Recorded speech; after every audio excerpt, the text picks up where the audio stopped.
Hello and welcome to another exciting episode of Way of the Brush with me, your host, Kris, aka the Name Butcher, aka Hey You Get Off My Lawn, aka Kris, you're being creepy again. Way of the Brush, the most informative 120 minutes on the internet on the wargaming lifestyle. We'll talk about painting, terrain, conversions, and just about everything under the sun. If you're a first-time viewer, you can submit your questions in the chat, whichever direction it might be in for you. And of course, if you're watching this after the fact, you can submit your questions to Kris at wayofthebrush.com. If you're going to send pictures, send them as attachments in the email. Don't send off as links to other sites because I just won't do it. It's annoying and, blah. But yeah, we do a lot of painting talk as well as a lot of what's under the sun, meaning no topics are barred. We'll talk about anything and everything. So, first-time viewers, be warned. If you want to keep the topic painting related, keep asking painting related questions, and gaming related questions, and hobby related questions, and all the related questions. Oh, jeez, things are moving here. Oh, because I'm rolling on my cords over here, my lights. Watch one of my lights go flying off the thingy-my-bobbers. There we go. All right. So, also at wayofthebrush.com, you'll see it in the description below. You'll also find a link to wayofthebrush.com. Center hub of all the cylinders has links to all the social medias as well as Discord. Join us on Discord. It's a lot of fun. Keep the conversation rolling there. And of course, we have, just like this show, we have many topics on many subjects. And so feel free to join in. Or don't. Or lurk. Whatever. Feel free. Also, at wayofthebrush.com, you'll find a link for t-shirts. Want to get yourself a t-shirt? Look like a connoisseur of all that is good and holy in this world? They're wearing a Way of the Brush t-shirt. And if you purchase yourself a shirt, send a picture of yourself in your shirt, and I will add it to the Monkey Shrine, which is also at wayofthebrush.com. And you'll also find a link for cough syrup. No, for Patreon. Huge thank you to all my patrons. Without your support, this channel would not be able to continue to do what it is that I do, which is educate, inform, sometimes entertain. Maybe. I use that word entertain loosely. But yeah, so a huge thank you. If you're not able to support monetarily, i.e. money, thumbing up the video, liking, commenting, subscribing, all that, interacting with the video, it all appeases the algorithm, and, just smash buttons. Just smash. Hulk smash. Big thank you to Carl, Guy Me Earlfer, Beer and Blood Bowl. That's his YouTube channel. Check him out. If you love yourself some beer, you love yourself some Blood Bowl, Beer and Blood Bowl is where it's at. We always take time to thank Carl, even though he is no longer with us, for taking time out of his busy day to create the email jingles to play before the email segments of the show. And so always, much love to Carl. And of course, speaking of love, much love to my baby brother, Evan, for creating the intro, outro music that plays at the begin and end of the show. As always, much love to my baby bro, Evan.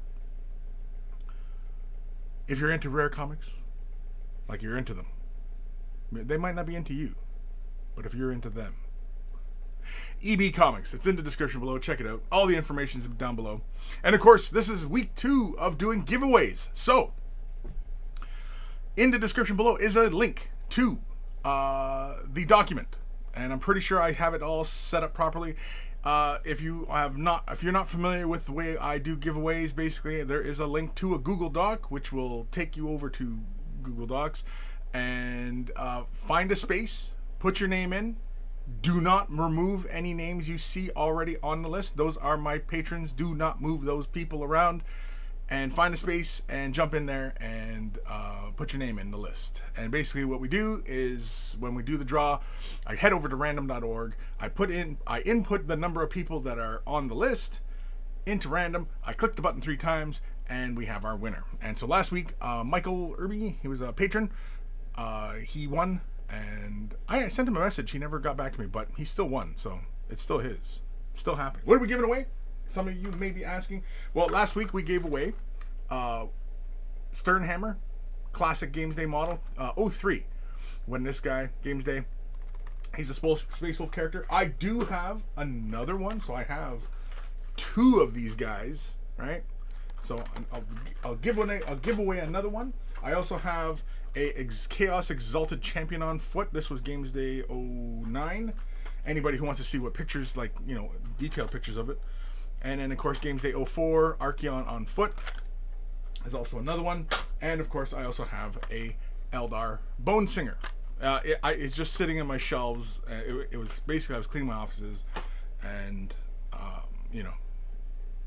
just purging. It's the usual purge. I purge every once in a while, and you know, I think it's good because, you know, a lot of people, they talk about like the pile of shame and such, and, you know, nothing healthier than, you know, purging every once in a while. Because I mean, like, just being realistic with yourself and saying, you know what, I'm not likely to get to this model. And yeah, I threw up the Google Doc link in the chat just so it shows up for everybody on Twitch, or yeah, Twitch. So there you go. I'll post it periodically.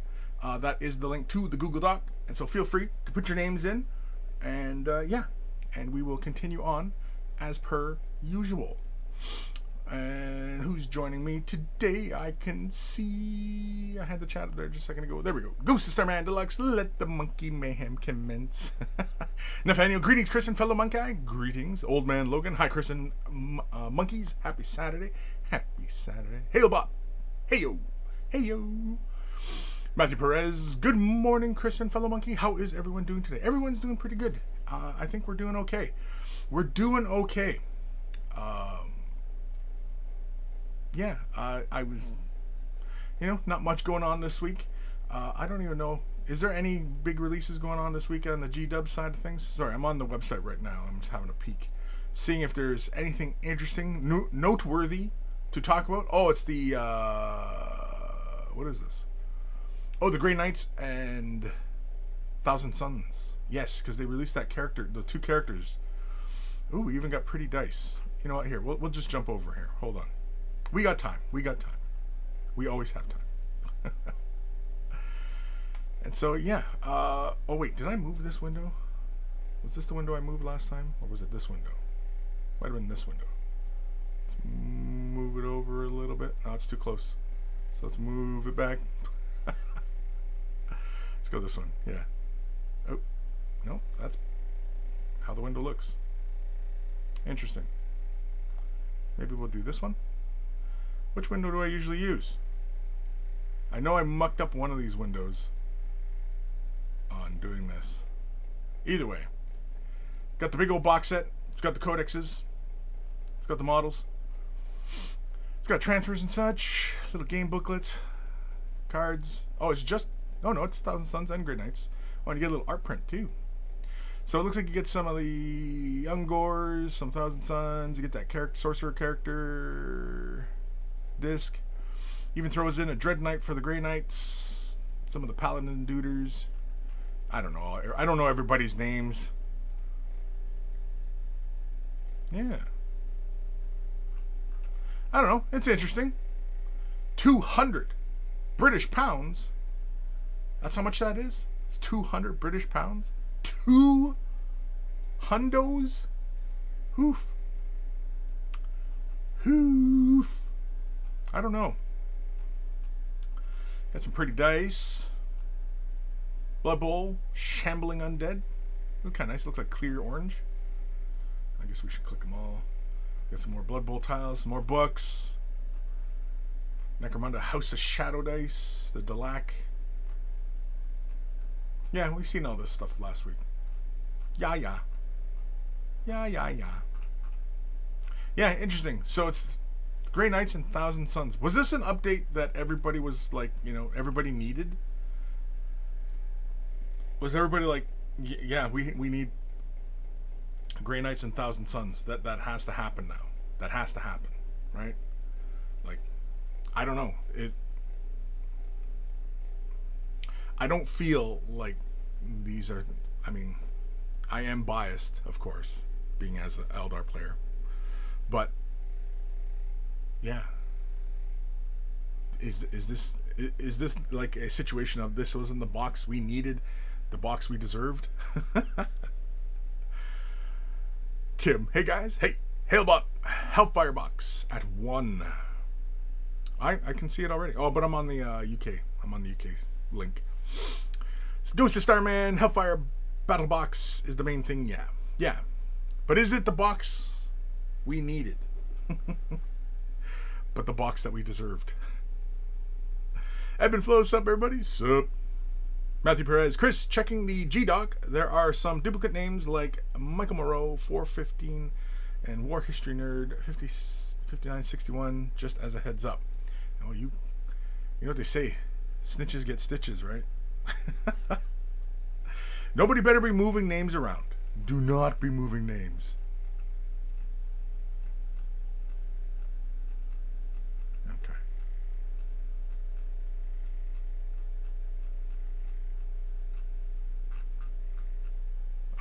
War History Nerd, yeah. You saying War History Nerd put his name down twice? Is that what you're saying? Is that what you're saying? Because I don't see it twice. Oh, I see it twice. Yes, I do. Yeah.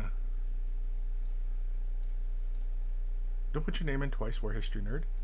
That's not necessary. You better not have deleted somebody's name.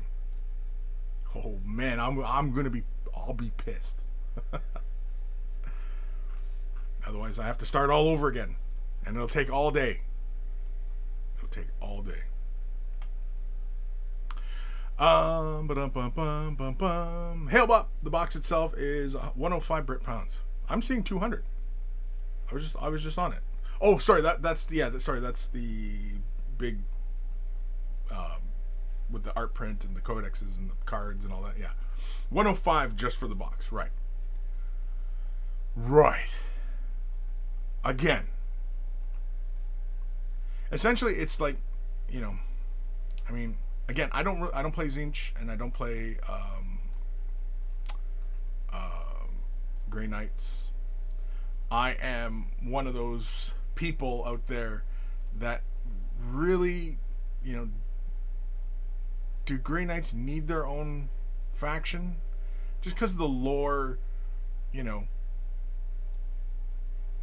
lore is that these guys are the elite of the elite, hunting demons and such. And, like, why on earth would you have an army of these guys who are only supposed to be, stopping demonic incursions? Why would they be fighting orcs and Tyranids and, all these things, right? They're supposed to be like the Navy SEALs of the Marines, right? These guys come in, deal with the situation, and then bug out. I just want to see the Sorcerer again. Yeah, let's have a look at this Sorcerer. I do like he's got little discs of Tzeentch flying around him. That's kind of cool. It's like he's opening a portal. Yeah. Oh yeah, that's right. He's kind of doing like Sonic Boom with his hand. He's like Sonic Boom, and he's throwing the thing, and then discs of Tzeentch come flying out of a portal. It's a cool looking model though. I'm not crazy about the face though. But yeah. And the thing is that with the Chaos Marines, I don't know, it always feels like they drift towards making them look more like Primaris, rather than keeping them to looking like their Mark 4 and 5s armor. Know what I mean? Like, if you're going to play off the history of the armor, then don't change Chaos Warriors so that they look like modern sculpts of, Space Marines. Make them look like the Mark 4 and 5s, right? It seems like when they're coming up with these Marines, and especially when was it Betrayal at Kelth? It had all the Mark 4 armor. That was all plastics, right? It was all plastics, new armor set, and you could pretty much go anywhere where you want with it. Doesn't that feel like basically they said, let's make some classic Chaos armor or era armor. We put it into the CAD, pump out a bunch of sprues of this stuff, but then we already have the 3D file to continue to, build on that. Do you think that's how they work? Like, once they've made an initial Space Marine, that they can just cut and paste and just drop elements on? That's why we see so much Space Marine? Is because it's so easy for them to just change the pose, move the skulls around, put a purity seal here and there, give him a different gun, and then bang, we got a whole brand new character, right? I don't know, that to me, that seems like what it kind of happens is, it's just once they have it, a master 3D file, they can repose it any which way they like and do whatever they want, and then you got a whole brand new sculpt, right? It's just one of those things. Legion, I really like the Zangors. Very fun to paint. Lots of conversion potential. Yes, definitely. Hail Bop, the 4 Grey Knight players asked for it. Yeah, exactly, right? James and Ken, afternoon. Chris, afternoon, everyone. Afternoon. Kim, the box is purely for making money. I don't think anyone asked for that box. No, I don't think so either. I'm not that I'm very in tune with what people are talking about on the internet, other than, like the social medias and stuff like that. I don't recall anybody going, yes, we need Grey Knights. Yes, we need Thousand Suns. We need it. We need it. We need all the Marine stuff. I don't remember anybody saying that. At least not in the circles I pay attention to. Ghost Starman Deluxe. Only new stuff in the box is the new Crow model and Infernal Master. Yeah, all the other stuff has already come out. Yeah. Hail Bop, the new Crow looks cool. Yeah, he looks cool. He does look cool. I like the Sorcerer a little bit more. If I'm just looking at just those two sculpts side by side as far as a box is concerned, yeah. The Crow model, he is cool, but he's gotten the Primaris treatment. He has a classic look to him because he's got like the solid shin pads, and he has like the classic backpack. But otherwise, yeah, he's definitely, he looks bigger than the other Marines. He definitely looks bigger. I don't know if they have pictures of him side by side, other Marines, but he looks huge. Oh yeah, there you go, right there. Hold on, let's go to this frame right here. See him on the right? Look how, yes, he's standing on rocks, but good God, man, he looks gigantic in comparison to that other Marine. And don't these other Marines, like these classic Marines, don't they just look cute? They almost look chibi now in comparison. I don't know, like, am I being ridiculous? And like, why would a Dread Knight, why would the guy driving this suit be exposed as he is, and also in Terminator armor? He's in Terminator armor, isn't he? Why? Why? Why? Again, I'm just not. It's hard for me to get on board Grey Knights. It's like, when you think about the lore, Space Marines really shouldn't be the focus of Warhammer 40,000. It should be the Imperial Guard, right? Because that's who we all can identify with. Space Marines should be these heroic individuals on a pedestal kind of thing, and then even their elite forces should be even more godlike, right? And Grey Knights are supposed to be the elite of the elite of the elite kind of thing, right? Dealing with demons, the biggest threat currently for humans, or human civilization in Warhammer 40,000, right? Because demonic cults pop up all over the place, and these Grey Knights come in and bust a few heads and then bugger out, right? So yeah, I don't know. It just meh, meh.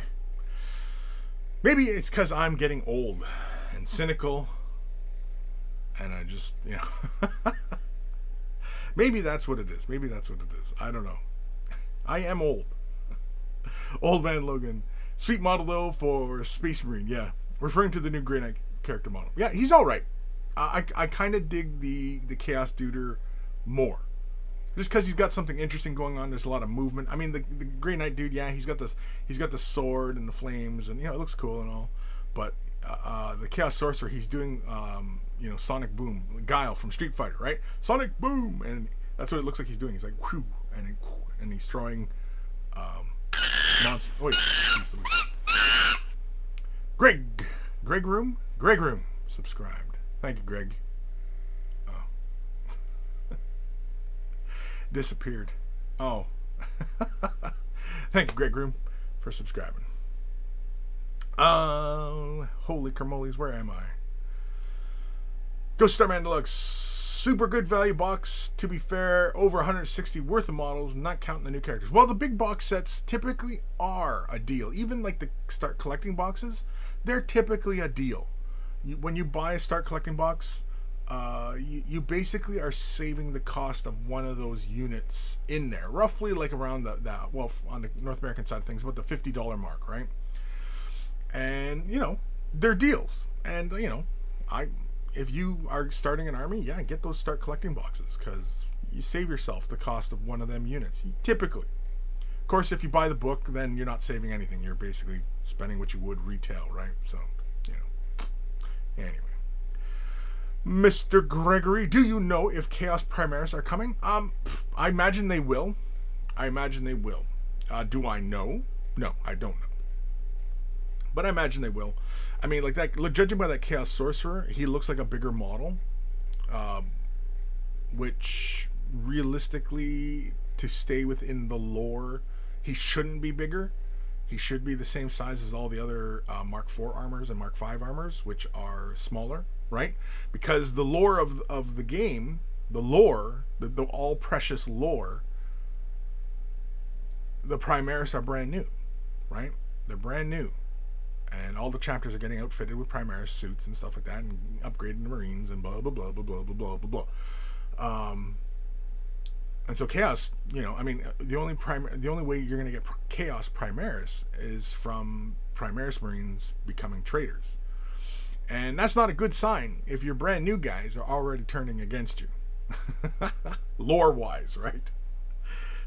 Model wise, sure, whatever. But yeah, as far as the all precious lore is concerned, everybody's so precious about the lore that, Chaos Marines, all Chaos Marines from this point forward should only be in 4 and 5 armors, right? Maybe 6, maybe, right? But they should all be in 5 or less armor, Mark 5, right? And yeah, it's just, I don't know. It's inconsistency. But anybody who's been following G-Dub's work for a long time, there is a lot of inconsistencies, right? Inconsistency in rule writing, in lore, stories, this and that, right? So they just do what they want. And, honestly, it's their property. So, yeah, they can do whatever they want. All we're going to do is bitch and moan. If you feel that strongly about it, stop playing. Stop buying the models. Stop playing. Stop interacting with this stuff. Just stop, right? If you're that disappointed in it. Otherwise, you just like to bitch. You just like to hear the sound of your own voice and just complain about crap. Hell, Bob, kind of tired of new heroes being jammed in the box instead of just releasing them in the blister clamshells. Yeah, well, it's a big release, and also the big boxes basically allows them to get rid of older stock, right? Stuff that's not quite moving quite as fast. So I think that's the main reason why they do it in these big box releases, because you do get a deal, right, for the most part, and yeah, you might get a new model in there, and because that exclusive model is only available in that box, you're more likely to buy that, even though you don't need all the other sprues in there, right? So it's a marketing thing. It's just a marketing. Again, everything about Games Workshop, just like any other business out there, it's not like this is unique to Games Workshop, but every business out there, their goal is to make money. That's the goal. That's the game they're playing. The game they're playing is to make money. They don't, they're not concerned with, well, we got to make sure we have this army out there, or we got to make sure we got these models out there. That's not their primary concern. The primary concern is moving that product. The secondary concern is, let's make, the Space Marine players happy. Let's make some Chaos players happy. Let's, that's a secondary concern. The primary concern is to make money. Will it sell? Right? So don't ever lose sight of that. It's all about making money. Ariel Sazinski, it's like bring your kids to work day. Yeah, with the little kid, with the little Marines. Yeah, tiny little Marines. Oh, he's so cute. Hail Bob. So slightly taller than old Marines, but still shorter than Primaris, I guess. The thing is that if you straighten up the posture of most Space Marines, they are fairly tall. It's just because Space Marines are always sculpted in that squat kind of stance, and that's why they always appear to be, squat, and because they're squatting. Whereas if they stood with their legs closer together and stood straight up, you know what I mean, they actually would be taller. Greenleaf terrain, hot as balls here. I'm in my tighty whities. Okay, thanks for the update, Kim. But he's at least a head taller. I will post a thing on Discord that shows that he is bigger than a tack brain. Okay. Ghost of Starman Deluxe. Terminator armor is probably better protection than anything the armor would give him. Yeah, exactly, right? You know. Nathaniel, Chibi Space Marines. Yeah, they're like Chibi Marines. That's what they look like in comparison to Buddy. I mean, it's, you know, it's kind of funny. Kind of. You know. Greenleaf. Shake it if you got it. Hashtag mold. What? Dude. What? Matthew Perez, LML, that was great. All right. So we're doing giveaways today. If you are attending live, you can enter. If you're watching this on YouTube, in the link is in the description. If you're on Twitch, I'm going to post it in the chat here in a moment. And yeah. So follow that link, put your name in, and you're entered. If you're a patron, you're already entered. So you'll notice there's already names in the list. Do not move those names, because then I'll just move you. No. And yeah. So put your name in, find a space, find an empty space, put your name in. Don't occupy a space that already has a name, because that's annoying. Just don't do it. Just don't do it. Play nice. Yeah.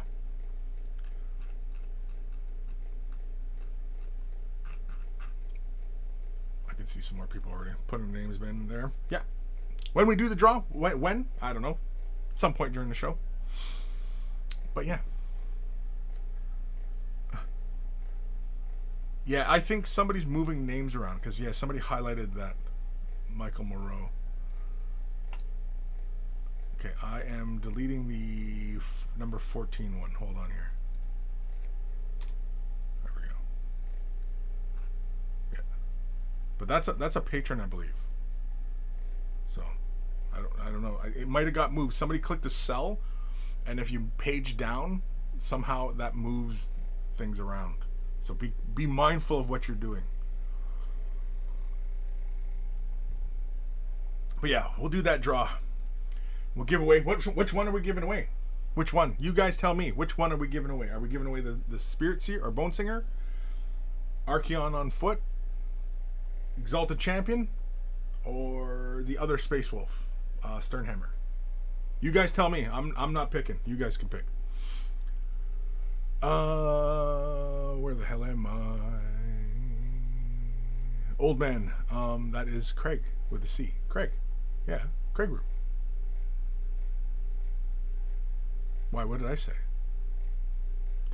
Did I not say Craig? I don't know. Enforcer. Oh no, it's the monkey stream. I'm late. Old man Logan. Just a matter of time before Chaos Forces obtain some of the sweet Primaris gene seed. Well, sure. I mean, lore-wise, yeah, totally, right? I mean, all they got to do is convince some Space Marines to, you know, switch over to Chaos. And honestly, you know, Soul Drinkers, the book Soul Drinkers, I like that story because it shows how easy it is for, you know, a loyal chapter to fall to Chaos and still think they're loyal to the Imperium, even though everything they're doing is in service to Chaos. I like it. It's a fun story. It's an interesting look.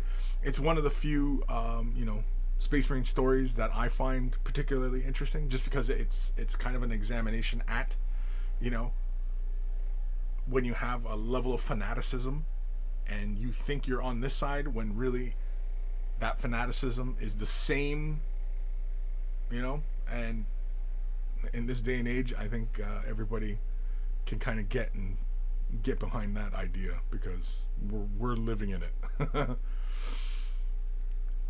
Kim, it has been a scale creeping Chaos Marines since they started releasing the new Death Guard. Now all the new Chaos stuff is Primaris size and has been for a while. Yeah, now that is just adjusting the scale, right? Because the Death Guard, they look like their old versions, but yet they're bigger, right? And so that's just scale change without an explanation, because then they're the same size as Primaris Marines, yet there is a distinction between a Primaris Marine and a Mark 7 suit as opposed to the Mark 10 suit.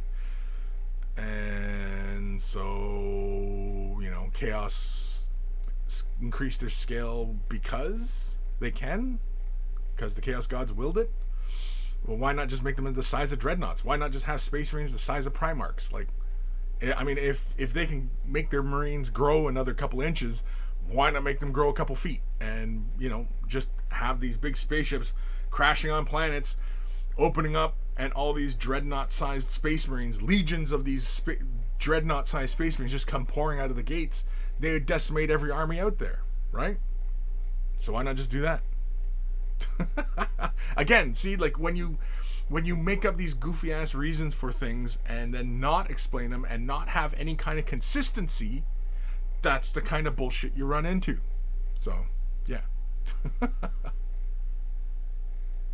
Ghost of Starman. They confirmed a while ago Fabius Bile got his dirty mitts on Primaris Gene Seed. Sure. Yeah. Again, plot, right? They're going to get it. Either way, they're going to get it. And it's just like any secret that is out there. Somebody's going to get their hands on it. If it exists, somebody's going to get their hands on it. It's kind of like, the Cold War, right? One side developed something, the other side stole it. They develop something, they steal it. They develop it, they steal it, It's all the same. It's always the same. Anthony B. Shotgun Beers. Jaddles of Nut. Fabius is working on Chaos version. Yeah. Enforcer. The great lore. All hail the lore. But inconsistency in the lore has been going on in GW forever. Frankly, if Chaos Marines were lore accurate, they would be in any mix match armor from Mark 1 to 5. Yes, 100%. I agree. Yeah. They should totally, their armor should reflect that. They should have like Mark 4 shoulder pads with a Mark 5 knee pad with a Mark 3 helmet, and you know what I mean, and mix matched all over the place, right?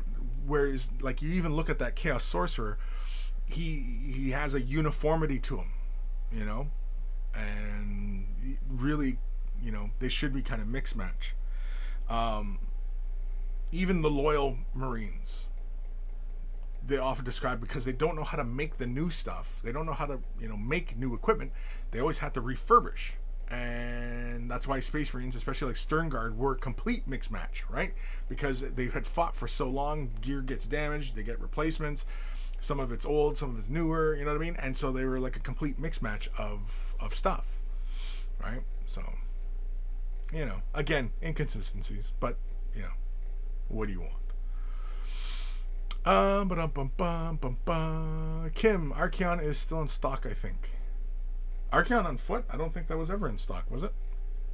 Now you got me wondering. Archaeon on Dragon is around, no? And that's not the right one.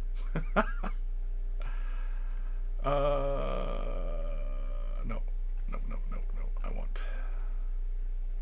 Was it Orders of Chaos?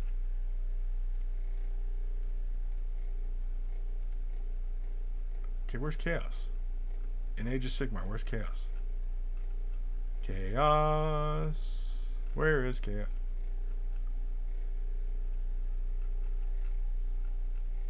How come I don't see Chaos? Well, I mean, it's... Okay, something weird. Why are all these open like this? Age of Sigmar. I'm on the right thing here. Oh god, I'm gonna refresh the page. Yeah, it keeps opening all the tabs. Why is it fucking open all the tabs on me? I don't want all the tabs open. Okay, what about race? Okay, where's Chaos? Grand Alliance of Destruction. That's just Orc clans. Of Death. Night Haunt. Like, where's Chaos? In Age of Sigmar, where's Chaos? I don't see any Chaos. Okay, am I blind? Am I blind? I probably am blind, but Okay, I'm going to go back over to the Canadian site. Maybe the Canadian site still has it. Yeah, Grand Alliance of Chaos. What the F? Okay. Chaos is on the Canadian site. I don't know what's going on there. So Archaeon, the Ever-Chosen. Yeah, he's on Dragon. But on foot? He would be... This is a pewter model, so I mean, like, this is even before Finecast. So it would be a Finecast version of him, wouldn't it? So I'm going through all the chaos right now. Going through all the chaos. Bum bum bum bum bum bum bum bum bum bum bum bum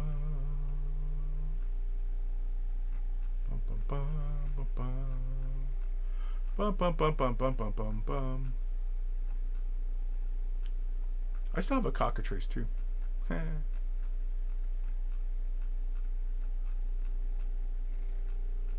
Good God, man.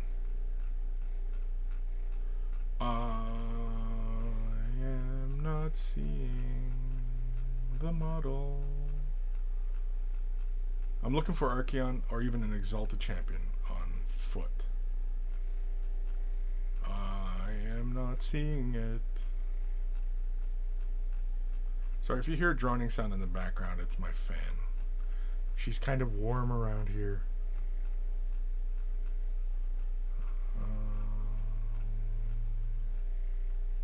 Oh, they still have like the old Chaos Marines, like the Chaos Warrior Regiment.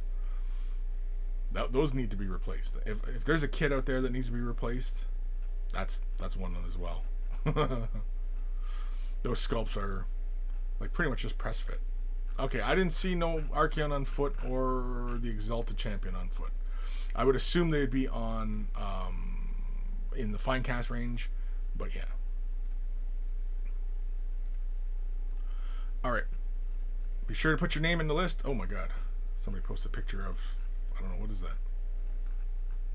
Looks like some boats. Is this... you know... holy crap. The name escapes me now.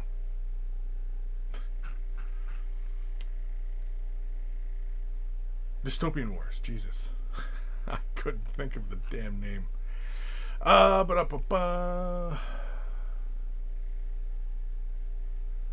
Archaeon's in stock. Yeah, I mean on Dragon, yeah, but on foot, no. Like this model, this is Archaeon on foot. I don't even think they ever sold this. I think you only ever got this through Games Day.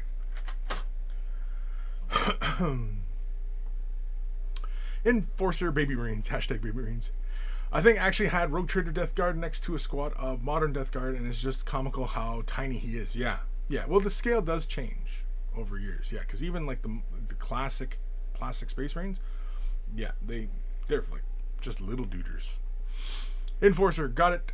We need to shitpost memed all over the last giveaway. The last giveaway.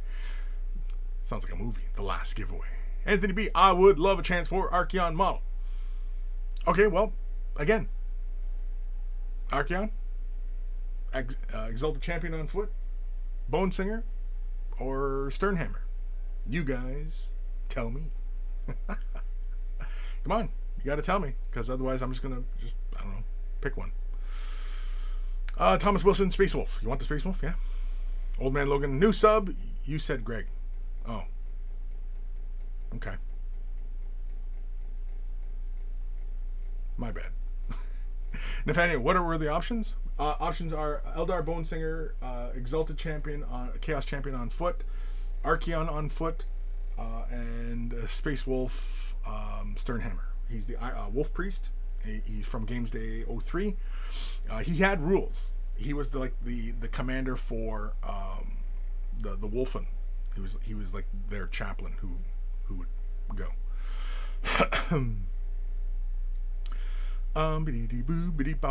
Matthew Perez, cough cough, Alpha Legion, just saying. Yeah, Alpha Legion. Sure. But that would assume that, Alpha Legion are just everywhere. Like every Legion has an Alpha Legion dude hiding in it. Which could be, sure. But how effective is that? They're just a spy network at that point, right? How would they communicate?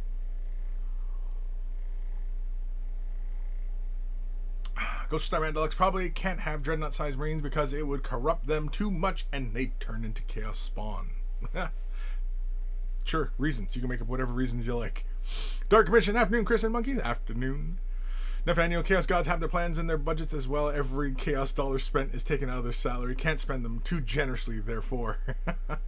Enforcer, would really love to see Chaos Marines in like ramshackles standard Marine armor. Yeah, well, they should. They shouldn't have like a very uniform appearance to them. They should be rather ramshackle because that's the nature of, you know, their exile from the Imperium, right? If we're going by lore. If we were thinking of staying consistent within the lore. But we're not. Bar 1.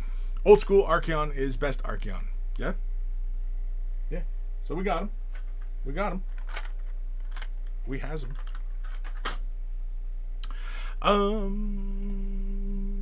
Ghost Starman Grand Alliance Chaos. Yeah, it wasn't on the I was on the UK site and the link wasn't there in the tab on the side. It wasn't there. I went back to the Canadian link and it was there. Anthony B, did I win? Not yet. Jim White, Dystopian Wars on Flight Stands. Yeah, I saw that. It's very cool. Ghost of Starman, they deliberately left the Chaos Warriors as is. For people who like the old school ones, you can either get the new ones from the Start Collecting box or the classic models by themselves. Yeah, interesting. Do not be moving names around. Do not. Find an empty spot. Put your name in there. Gull dang it. Gull dang it. Where am I? Hailbop. Yeah, Archaeon on foot was only ever Games Day. You could get Crom, Archaeon's right hand man on foot. That's not who this dude is it? No, this guy's just an exalted hero of chaos. Yeah, so if you look up Games Day 09, that's the model I'm talking about here. He's an exalted hero of chaos. How do you have an exalted hero of chaos? He's a hero of chaos. Like, if chaos is supposed to be the bad guys, isn't he, like, what's the name for an anti-hero other than anti-hero? It's not villain. Is he villain? Are they villains? I don't know. Hailbop, Kris, do I want to get Shadow Specters? Do you want to get Shadow? Well, sure, get them. Do it. Do it. They're pretty cool. You know, they're basically like little, infantry holding fire prism cannons. You know, it's like little las cannons, really. It's an effective little unit. I've never played with them, but yeah. Mike G. Hi all, I'm a bit late. Thought these started later. No, 12 o'clock. Every Saturday, all the time. Every week. 12 o'clock. 12 p.m. Eastern Standard. Or -4 GMT in normal summer months, and I think it's -5 in the winter kind of thing, right? Something like that. Kim, let the winner pick which one they want. Well, that's something I afford the patrons. So if a patron wants to pick, then I will allow it. But otherwise, if you're not a patron, then you're stuck with which one we're drawing. You're stuck. You're just going to be stuck with it. It's like a case of herpes. You're just stuck. You got it. You got it forever. You can't get rid of it. You're stuck with it. Gresgors? Space Wolf sound goods. Yeah, sure. Jim White, Sternhammer. Yeah. Kim, if not, go Archaeon. Anthony B. Well, this sucks. I have to go take my kid to play around. If you couldn't tell, my choice of giveaway was Archaeon on foot. Yeah? Okay. I could tell. So it's a toss-up between Sternhammer and Archaeon at the moment, because I'm seeing mostly, because I've seen a few of you talk about the Space Wolf, Buddy, and Archaeon. So nobody wants the Bone Singer, even though the Bone Singer, it's metal. It's a metal model. It's classic. It's like vintage cars, man. We're giving away vintage cars here, people. Enforcer, he was the 13th Company Wolf Priest in the Iron Terror campaign, if I'm correct. Eye of Terror, not Iron Terror. But I think that's probably what you meant, and it probably auto-corrected you. Yeah, Eye of Terror, yeah. Yeah, I still have the campaign booklet, the Eye of Terror one, somewhere. Where? I don't know. Somewhere, though. Goes to Starman. It doesn't matter what army you think you play Alpha Legion. Yeah, I'd imagine some people, feel that way, right? It doesn't really matter which army you play. You're playing Alpha Legion. Nathaniel, Archaeon foot. Maybe I can mount it on a vehicle or beast. It's metal, and his cloak is huge, man. Like, his feet are separate, and his cloak, this is a heavy piece of model. I mean, I don't have a scale, so I can't show you how much it weighs, but it's not light. It's quite a bit. Quite a bit of pewter there. Glover. Hello, everyone. Hello, Glover. Is that like Grover or just Glover?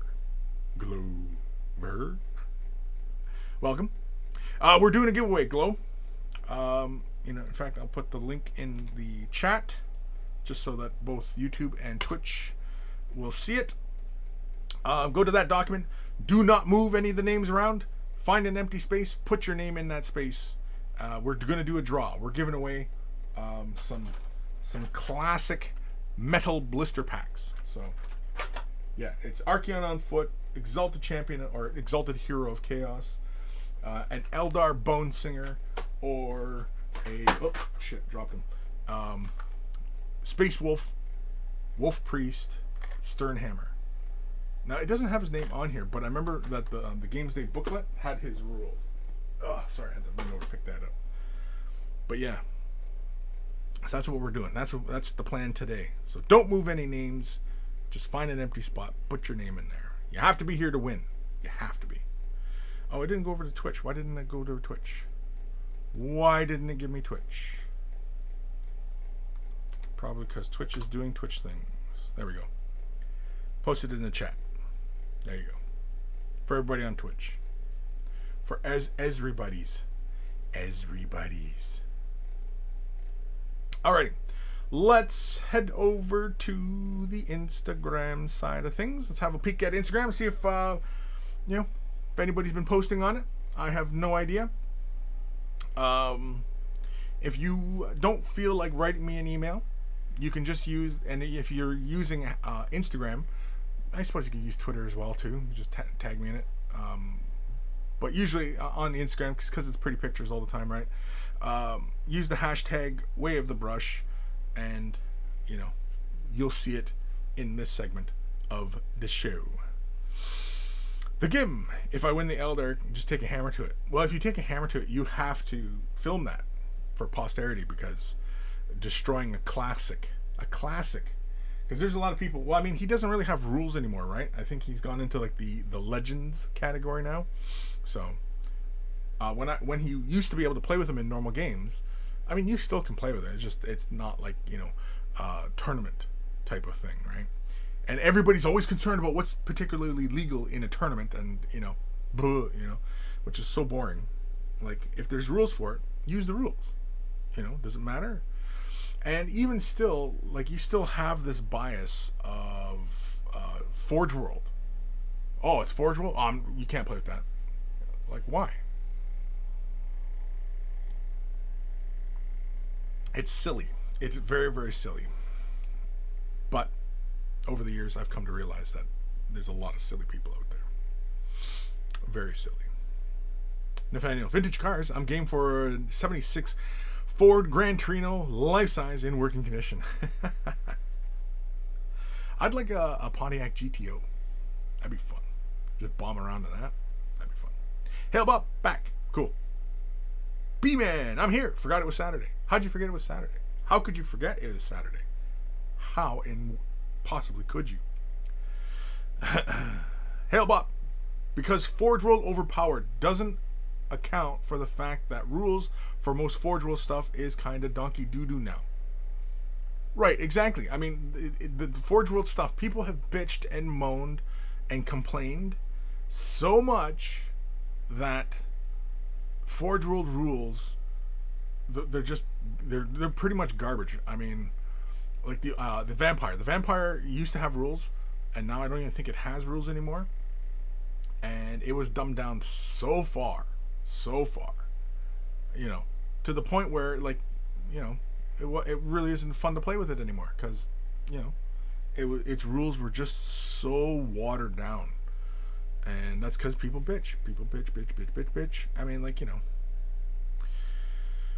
babies. It's just babies. Because Space Marines can't deal with it, and so then they give Space Marines the stuff that they can't deal with, and so then Space Marines pretty much are everything.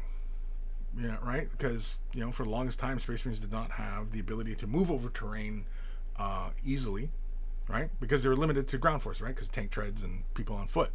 But now everything floats. So now they're just like Eldar, Dark Eldar, Tau, and you know what I mean? Like, you might as well just make this whole game just Space Marine on Space Marine. Just make it on Space Marine, Space Marine. Just kill the game. Might as well just kill it. Might as well just kill Warhammer 40,000. Just let it die. Might as well. You know? The magic is gone. The magic is gone.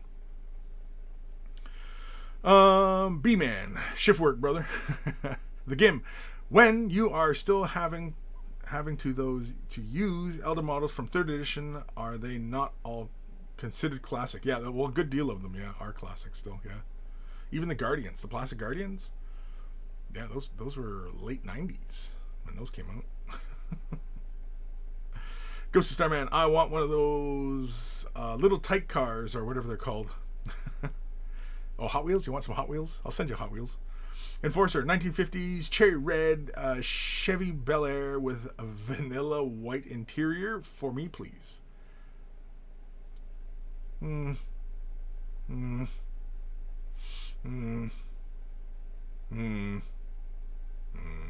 Dark Commission Shelby Cobra for me, please. If anyone's giving them away. Yeah, I don't know if you could fit a Shelby Cobra in your narrow streets in England. Yeah, I because these classic cars. I mean, do you get many classic North American muscle cars in Europe? Because the cars are pretty damn big. Because I don't know if they would, especially like all them windy streets and everything like that. Oh man, that car would be wiping out. It's just so much torque in the wheels that just braking it and just giving it a little bit of gas would probably spin the car right out in the street, and people get killed because classic cars were all made of metal, so those things were just indestructible by today's standards, and yeah, a lot of people would die from one of those cars. Mike G, I looked him up. I kind of want that Bone Singer for my Kings of War elf army. Just cut off that gun. Well, it's not a gun. He's got a little thingy. Or does he have a gun? Well, he might have a pouch. No, because he has his little his skin flute, and that's about it. And his other hand doesn't have anything. He's just doing like, it almost looks like a Sig Heil, really, but I don't know. The Bone Singer, skin flute and Sig Heil. Were they trying to say something? I don't know. Enforcer, I'm a fan of cars with fins. Yeah, that's early Fast and the Furious kind of thinking there. Because after Fast and the Furious, every asshole and their brother was hooking their Mazda up with a spoiler on the back, and yeah, it's just shitty movies. I mean, the very first movie was Point Break. It was a remake of a classic film, Point Break, and yeah. Brandon Taylor, I'll take my white Countach like a douchebag that I am. Yeah, I don't. Would you really want to drive a Lamborghini in the Sioux? Would you? I think there's somebody in the Sioux who has a Ferrari, and I don't even know how they brave it. Because a Lamborghini, I'm pretty sure, only has like a 2 or 3 inch clearance, and the Sioux's roads are horrible. And yeah, you just basically just scrape all the underside of that car. That car would be ruined one trip around town, or go bushbogging. Take it up into the hills, go bushbogging. Hailbop, you can barely, and some streets may scratch the paint. Yeah, exactly, right? I know. Just walking around Nottingham. Yeah, I mean, I like those streets, and they're 2 lanes, and I mean, if a person laid out on the street, you could touch from curb to curb. So I don't know, I don't understand how cars are so damn small, but yeah, a big muscle car, Yeah, I don't know. I don't think it would work very well in England. I'm sure there are a few in England, in Europe. I'm sure there are probably quite a few. Probably some big collectors, like some people well off, who can afford to transport those vehicles over and restore them and what have yous. But yeah, I just assumed anybody who had a lot of money in England basically goes the route of like Bruce Dickinson and just buys tanks, drives them around the streets. I mean, I assume. I don't know. I have no information to base that off of. I'm just making it up, really. But anyway, Jim White, a '72 Chevy Nova, just like the one from my earlier life. Yeah. Was it a Nova? Yeah, it was a Nova. Yeah. My father-in-law used to drive one. Yeah. James Kent, there's a guy on my road has a '67 Impala. Ooh. Every night I consider breaking into his house and stealing those keys. That's nice. That and the '67 Impala is nice.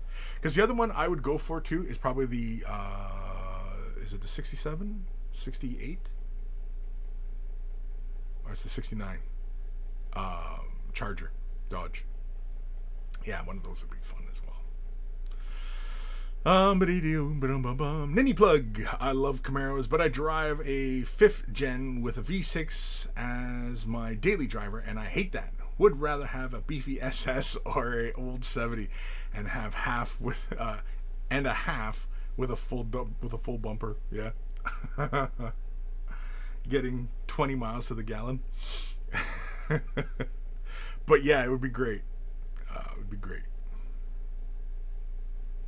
Nathaniel, there's a Mustang down the street where I live, but in some areas it's a very tight squeeze. Yeah, I'll bet.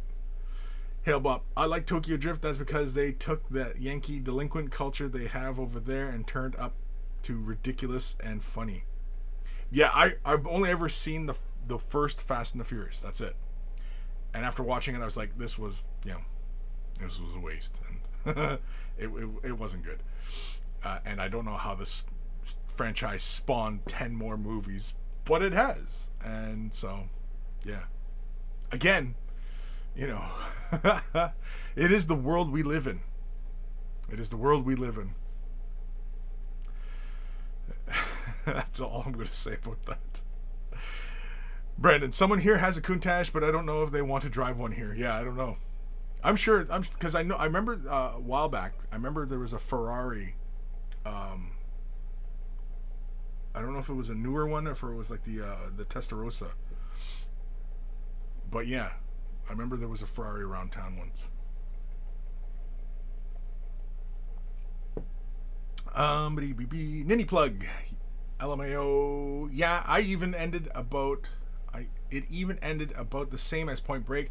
I have no idea what the hell the newer movies are. No, I have no idea either. I have no idea. It's it's ridiculous. I mean, but that's where we're at as far as cinema is concerned. And I had seen Matt Damon had made a tweet about how the age of a movie star is going away, because basically movies are gearing to, like, studios are only making franchise films now. They're not making interesting pieces of art anymore. Cinema is no longer art. I think is really the larger thing he might have been driving at, was that cinema is no longer art. And that's why everything's all franchises now. It's all franchise, right? Marvel, Star Wars, Fast and Furious, and all these other bullshit things. It's because they're a safe bet, right? Because again, it's all about the money. So, you lose out on really great films, with great characters and telling an interesting story, and these kind of things, right? So, it's the age we live in. It's the age we live in. Mike G, I may have looked up the wrong model. Googling for skin flute. Or skin flute. Googling skin flute. Jeez, don't Google skin flute. No, don't do it. Eldar and skin flute.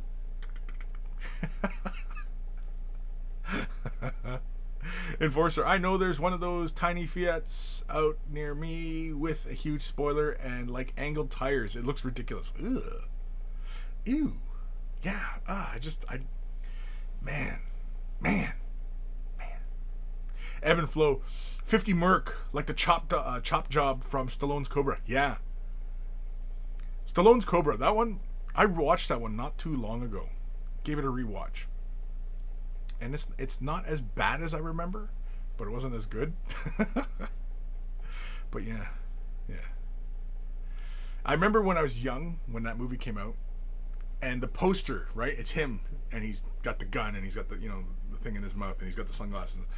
And it looks like they were playing off of Terminator.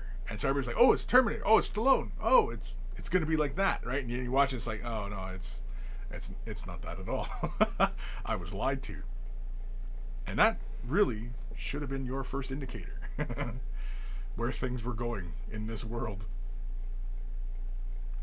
Ninny Plug, from what I've heard, muscle cars over there aren't as powerful. Something to do with having to steering on the other side, I guess. But another YouTube guy who's in the UK said Mustangs sucked there. Like modern muscle... Well, the modern muscle car doesn't really exist. I mean, there are Camaros, there are Mustangs. They're... Because legally, for them to be on the road, they have to be compliant with modern guidelines. Whereas cars from the 60s, 70s, especially the 70s, there no such restrictions were, required.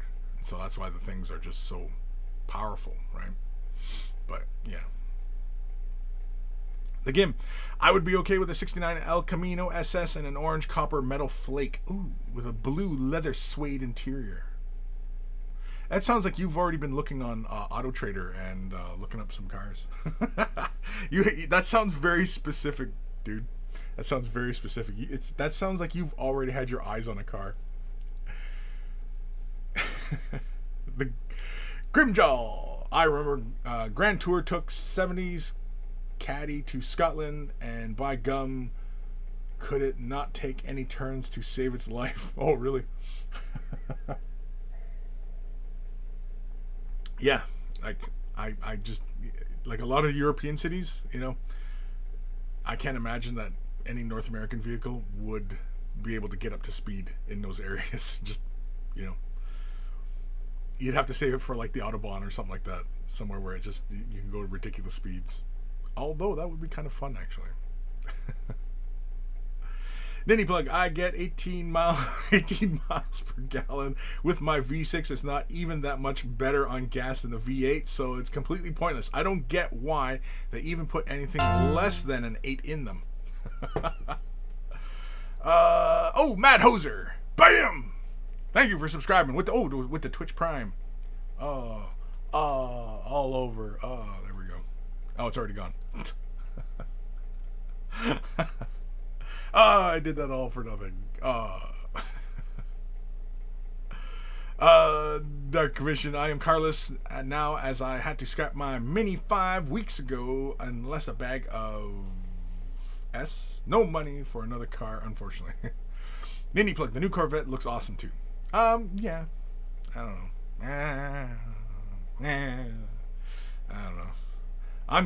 I guess I am biased against a lot of modern vehicles, even though modern vehicles way safer, right?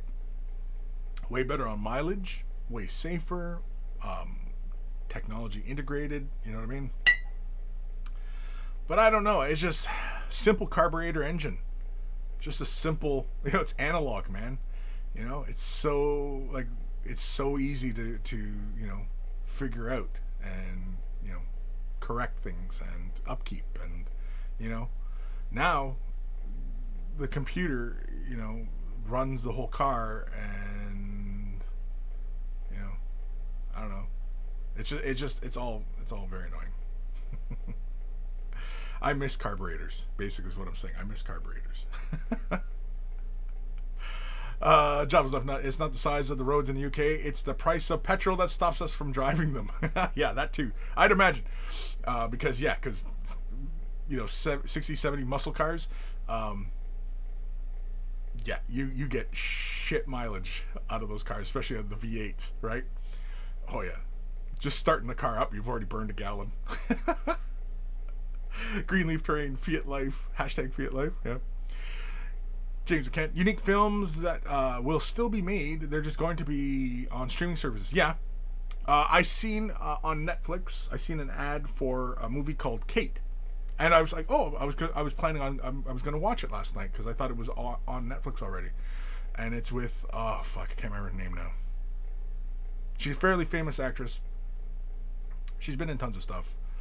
Cloverfield, and I mean, I always remember her from Death Proof because she was the hungover cheerleader. Can't remember what the hell her name is. But anyway, the movie's called Kate. It looks interesting. I like kind of dig the style. She's like an assassin, and she's working for the Yakuza, and yeah, it looks interesting. I watched Anna last night, actually, which was about a Russian assassin. I was in the mood for an assassin movie, I guess, last night. So I watched that one. It actually wasn't bad. I enjoyed that one. It wasn't bad. It jumps around a lot as far as, like, you know, how it's telling things.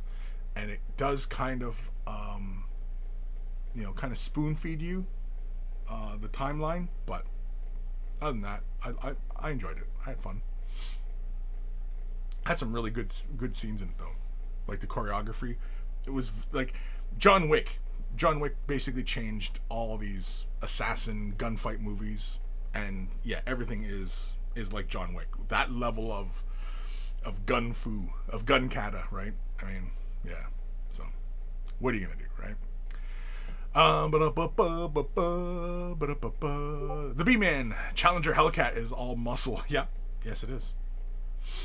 Hailbop, modern muscle cars are more bordering somewhere between sports and supercars with some of the models. Yeah.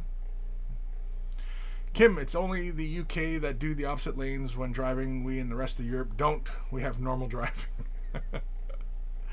Legion, can confirm Autobahn is indeed fun. Yeah, I mean, like if I ever found myself in Germany with a classic muscle car, oh yeah, I would open that son of a bitch right up on that highway. We would go so fast that everything would go plaid. Everything would be just plaid. That's how fast we would go. And probably die. But that's okay. Ghost of Starman. Oh, good and fun till someone describes Chris's car right now to the number plate. Yeah, that's not fun. Yeah, please don't do that. Grim. The only time I was on the Autobahn with family, we were stuck in a Citroen, and by the time it got up to speed, we had too slow because Semi decided it was time to get in our lane. Matt Hoser, when the aliens come and the EMP and EMPS, we're all screwed. Yeah, exactly. That's why we should still keep analog things around. We need analog because it's mostly shielded against, you know, modern, like even just a solar flare. We don't even need aliens to come. All we need is a massive solar flare that comes around apparently like every, I think it's like 60 years or something like that, 70 years. There's a big kick out from the sun. And if we're in that direction and it just happens to come and hits us, yeah, like satellites are going to get totaled. All the electronic infrastructure is going to get ruined. It'll be a massive EMP on the planet.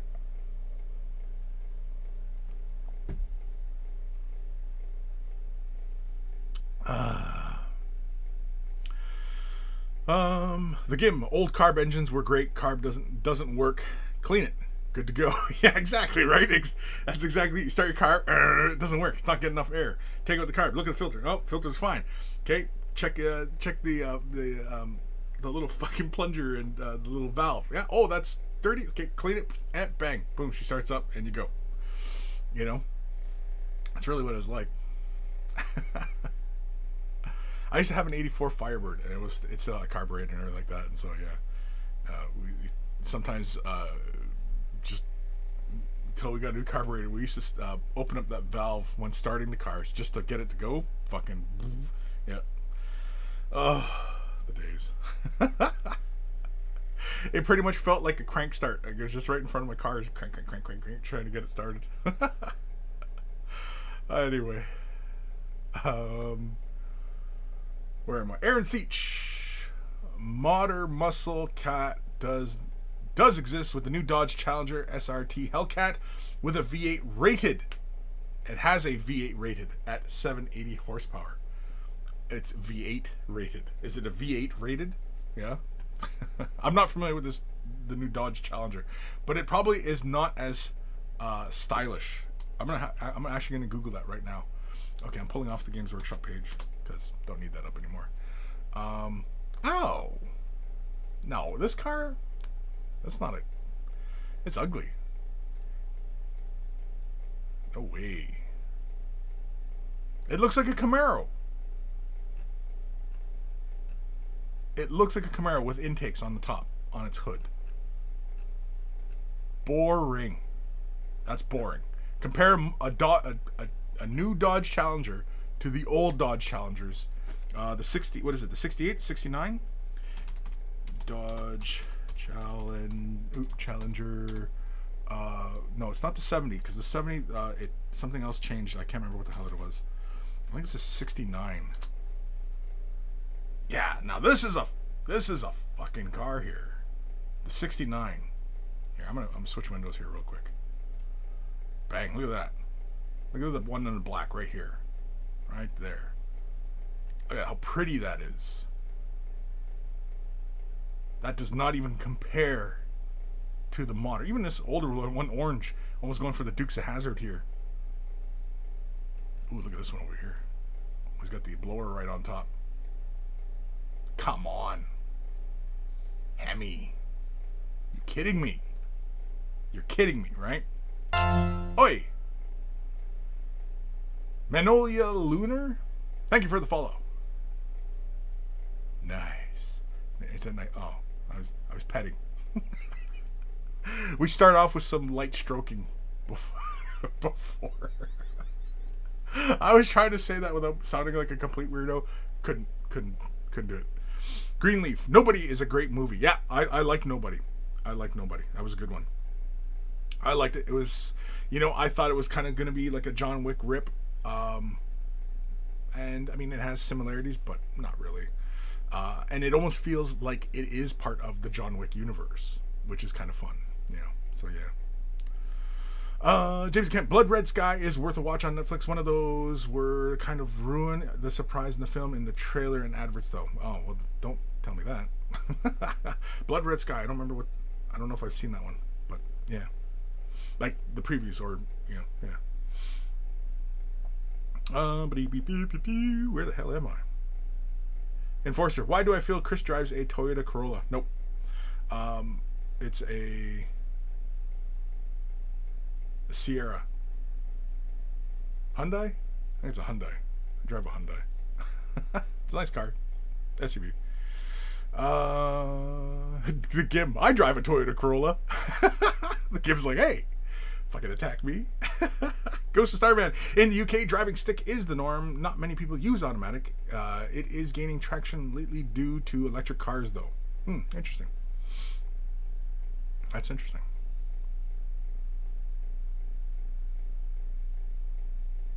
I wonder why that would be. That like the prevalence of manual shift.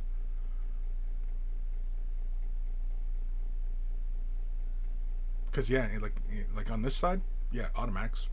Almost every car is automatic. So many people don't know. Like even myself, I understand the principles of driving manual, but I don't drive manuals. I mean, eventually I'll grind those gears smooth, but yeah. B-Man, Firebird? Thunderbird would have been more appropriate. No?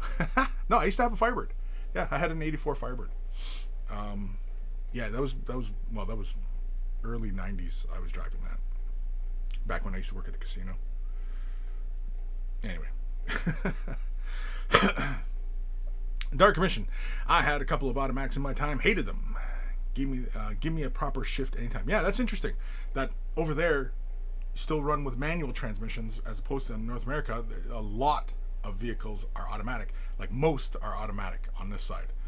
And in fact, it messes a lot of people up going with a manual transmission. Yeah. I wonder why that is. There's got to be a reason for it. Got to be. Because that's interesting. That's see, this is something I didn't know, right? And I find this, like, I know, as mundane as this seems, I find this very, very interesting. Mad Hoser, another YouTuber pair I follow are rebuilding a 67 SS and slapped in a 2020 LS from a Camaro in it because they were ripped off at an auction, and the original owner two out the LS4 and put in one from a truck. Interesting. The wannabe painter Dom, in my village in Germany, a guy driving an old Buick LeSabre. The gas station is dry when this guy finishes fueling up. Hello to all, by the way. Yeah, welcome. Yeah, exactly, right? An old Buick LeSabre. Yeah, because, I mean, shit. Gas tanks on them old cars, probably the same as some damn trucks driving around these days. Yeah, the cars from the 60s and 70s, yeah, they were not fuel efficient at all. Ghost of Starman, in the UK, we're not pussies, so we drive real cars. Sure. Yeah, there's one way to look at it. In the UK, they're not pussies. I can. It's completely anecdotal, of course, but of course, it could also mean lack of technological advancement. So you could look at it that way too, right? Maybe, you know. I think okay, like if I'm going to attribute it to anything, okay, for, you know, in the UK, more manual transmission vehicles, like more people driving by manual transmission as opposed to automatic transmissions in North America. Again, this is kind of anecdotal because, I mean, like, you know, but I mean, all you have to do is look at sales statistics of vehicles and, you know, what kind of transmissions everybody was driving, and you would see, yeah, there probably is a huge disparity in numbers. Now, if I was going to, you know, take a guess, hypothesize as to why there is that difference, I would assume it's because of roads. It's the roads, and it's the distance people commute. Because an hour commute here by car is not uncommon. The highways are pretty straight around here, and there's not a lot of small windy roads. And depending on where you are in North America, there's not a lot of hills, and most cities are pretty much flattened, so they exist on a flat surface. Most cities do not have lots of hilly areas and windy roads that go up and around, and, you know, like a roller coaster. That's not very common around here. Most cities in North America are pretty flat. They're all just one elevation, and, you know, that's it. Highways and stuff, yes, especially you get into like Northern Ontario. Oh, the highways go all over the fucking place. Yeah, you die if you're not paying attention. But again, you can still drive. You know, you don't have to constantly keep switching, right? But yeah, if I was going to take a guess, that's what I would guess it is, because it's the amount of driving, and it's the amount of straightaways and distance people travel, you know, for a drive. I would guess. That's just a guess, though. Where the hell am I? James Kent, manual gearboxes are for real men. For real men? Hail Bob, maybe it has something to do with the distance being traveled, favoring autos, and maybe a little better fuel economy. Yeah, mileage than with manual. I don't know. I don't have a preference and learned on manual. Yeah. I can see that. Yeah, the gas mileage, especially these days, because a lot of cars, hell, I mean, like, you know, there's so many, you know, automatic vehicles now. Shit, you don't even have to turn a key. You just push a button, right? As soon as you enter the vehicle, it can start up. Hell, self-driving cars. There's already a company, what was it, Arizona or something like that, and they're already driving people around these driverless cars. And yeah, it's already here, man. It's already here. Automatic cars just driving people around. Veritasium did a video on the automatic car. It was like a couple weeks ago. Check it out. It's a good video. It's interesting. If you're not watching Veritasium, then I don't know what you're doing with your life, because it's a very interesting channel. Dark Commission, can you bump start an automatic? No. Enforcer, the UK don't got the freedom to make automatics. America. That's a very American thing to to say. The UK doesn't have automatic transmissions because of freedom. Yep, that sounds about right. Cause America, fuck yeah. Oh right, we were gonna do Instagram. Fuck, I got caught talking about automatic transmission. How the hell did we get on this subject of automatic transmissions? Anyway, Aaron Seach, I learned how to drive manual transmission while driving a field truck at my local airport. Driving a stick for the first time with 2,000 gallons of aviation fuel behind you. Fun times. Yeah, I'll bet. Ninny Plug. Also, Kris driving a Firebird is ironic since Pontiac was an indigenous tribe, right? Pontiac was a chief. He was a war chief. But yes, it is kind of funny. Firebird, Pontiac. I'm also Native American. And yeah, I can see how you connect those dots, yes.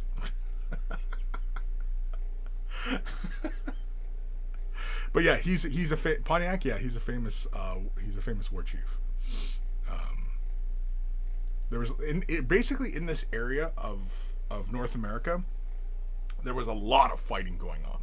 There was a lot of fighting before there was even I guess at the formation of America, there was tons of fighting. Like even where I am, there's a bunch of battlegrounds. There's actually Chippewa battlefield, which Chippewa is Ojibwe, but you know, whatever, we'll use Chippewa. It doesn't really matter. It's just that, you know, because I mean, like in our language there are like 7 different dictionaries and they're all correct.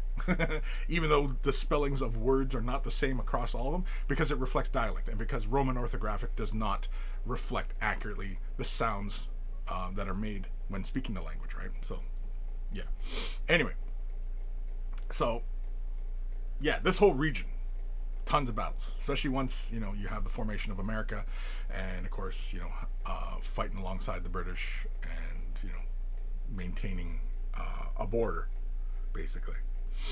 But yeah, anyway, there's lots of history in this area, tons.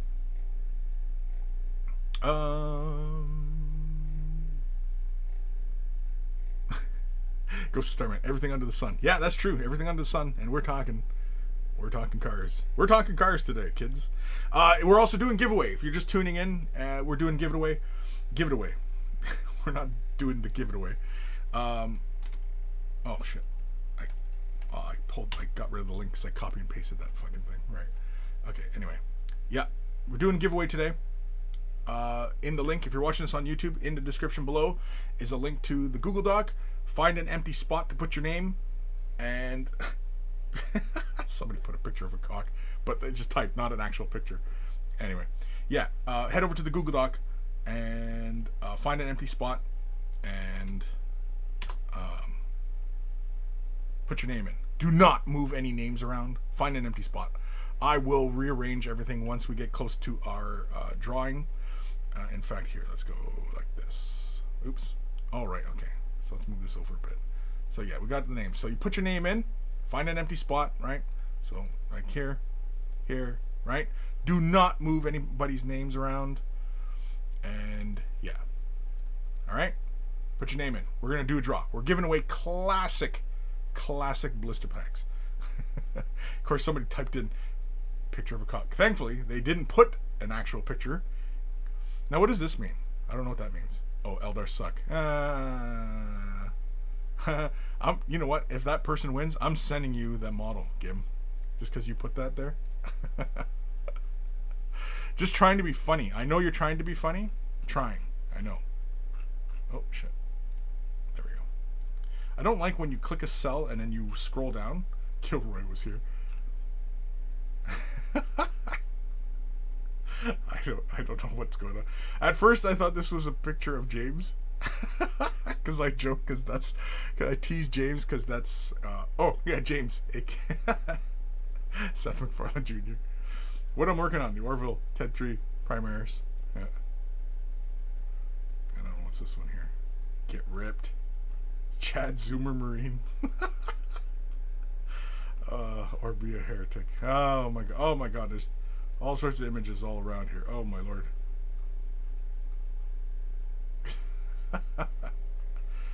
by Gray Skull.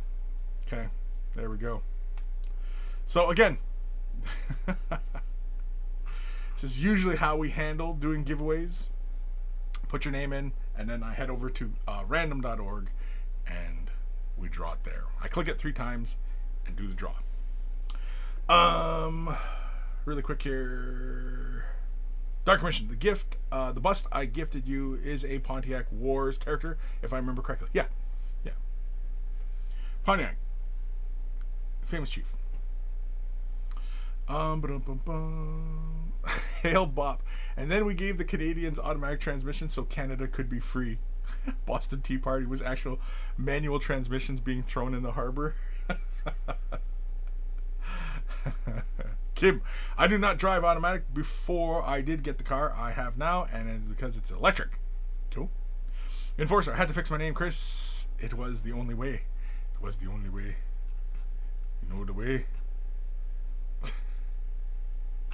Okay, but Enforcer, if you're if you are a patron, you're already in there.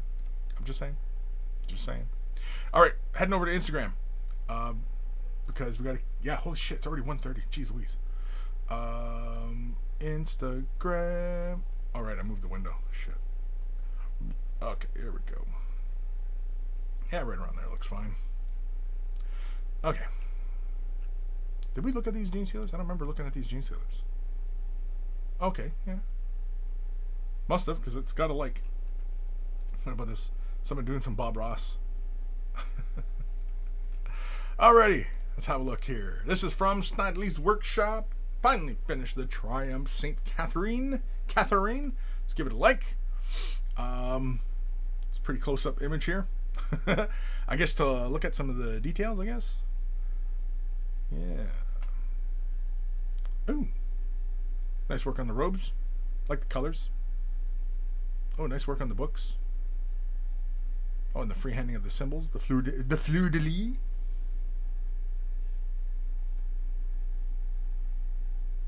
Yeah. On my screen, it looks a little bit fuzzy, but I don't know. I wish I could see like a little bit more higher res. I'm sure on mobile you probably get the gist of it, just because of the lower res screen, but yeah. Oh, this looks pretty good. Good balance of color. Yeah. I like the weathering on the cloaks and the robes. Really nice work on the freehanding there.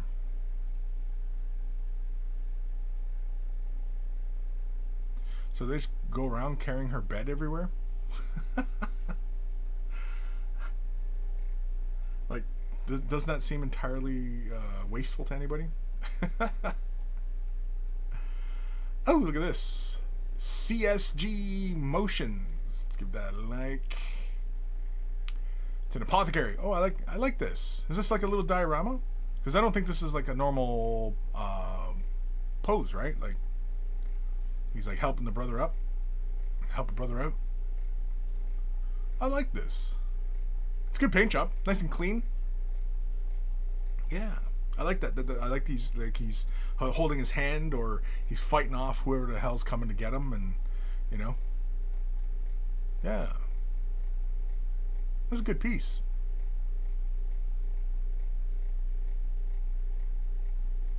You don't often see that in the imagery in Warhammer 40,000, especially with Space Marines, where they're showing compassion towards other Space Marines. You don't see it a lot.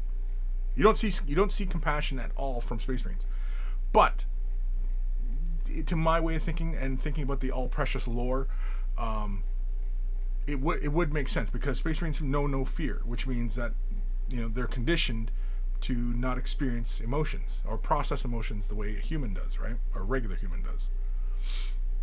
So, you know, empathy and compassion are probably lost on a Space Marine. Yeah, I like this though.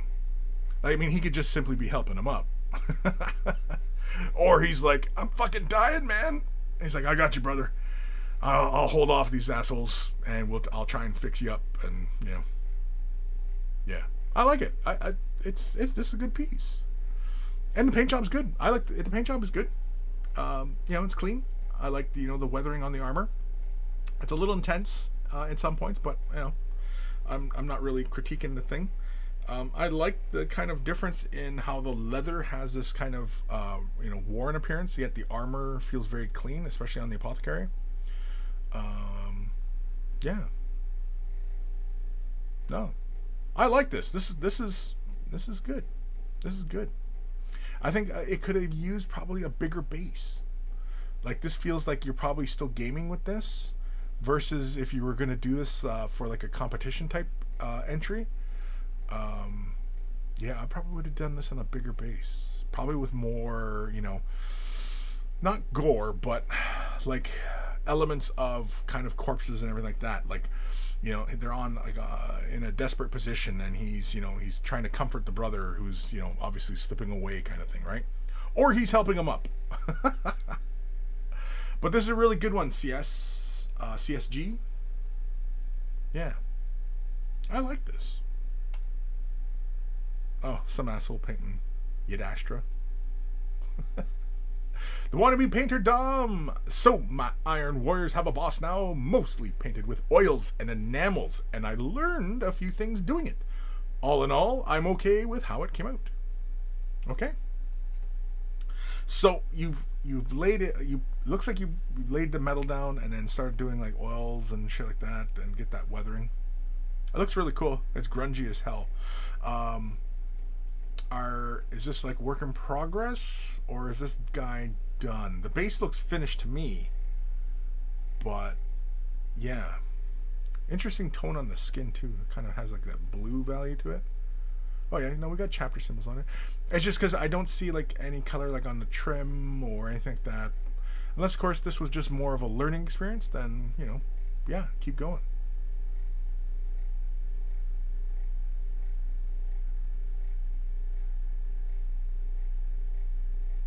Yeah, the weathering's really good. It definitely has that grungy feeling on it, and I like the little spots of like the verdigris in some of the areas as well. I like that. So you get that little bit of mixture of color in there. So it just doesn't feel very monochromatic. You actually get that little splash of color in there. I like that. This is Kim. Finished mostly all the Stormcast in the Dominion box. First time ever I tried a speed painting thing on an army. Normally I use from 1 to 4 days on one model. This time I did 1,000 points in 7 days. Turned out okay for so little time spent. Well, getting them done, I mean, they're done. Yeah, I mean, they look good. They look the part. I mean, only spending a few days on it. I mean, yeah. Bravo. I would assume airbrush was your friend. Or did you do this all by hand? It looks like there's airbrushing, but I could be wrong. Yeah, I mean, sometimes you just want to get the shit done, right? Because maybe you plan on playing with them, or whatever. Oh, I like these guys. I like the colors here. I like the stone cold gray with that blue purple. At least on my screen, it kind of has a slight purple cast to it, but yeah.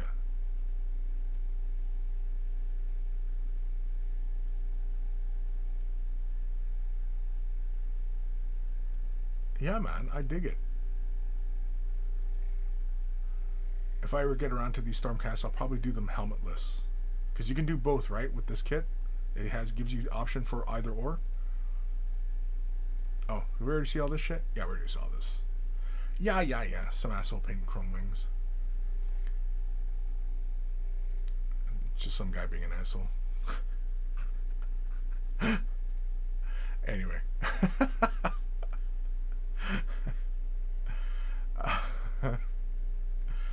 Where am I in these comments? I have no idea. Hyperlands. Morning from 3:30 a.m. in Australia. Well, welcome. Wow, that's early in the morning. That's pretty early in the day to be tuning into me. Yeah. Michael Rivera art, a real bro moment in that mini. Yeah, but I like, again, you know, the all precious lore. We don't really get, like, in the stories, what makes a Space Marine a hero?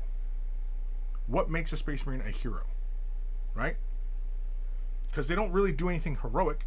They very rarely are seen sacrificing themselves or putting themselves into totally dangerous situations. It's always just about the massive battles where there's thousands of them and everybody's spraying machine guns, and you know what I mean? Like, that's boring. That's boring.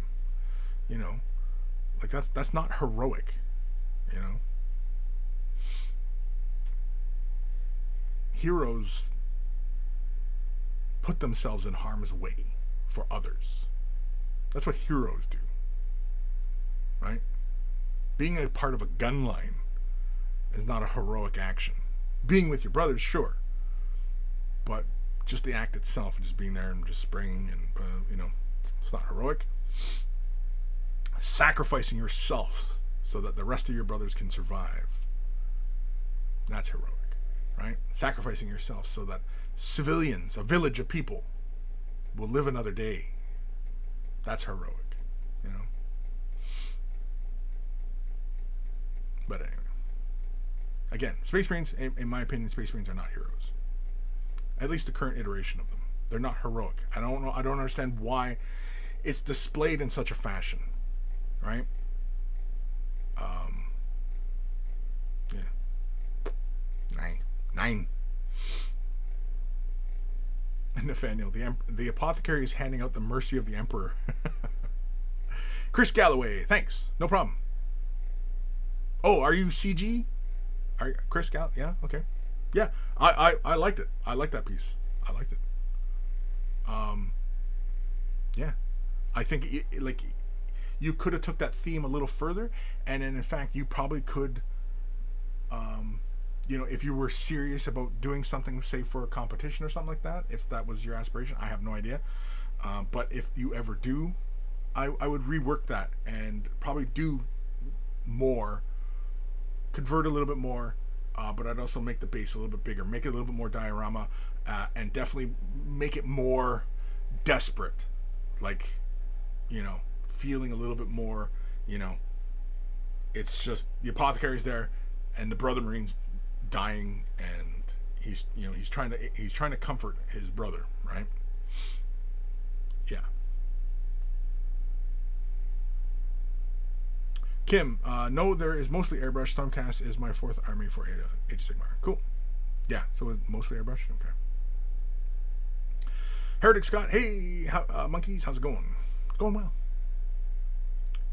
Brandon Taylor, I tried putting my chameleon skink on Instagram, but I don't really know what I'm doing on there. It's not difficult. Just post pictures and use that when you're filling in your description. Just use the hashtag wear the brush, and it'll show up in my list. Usually.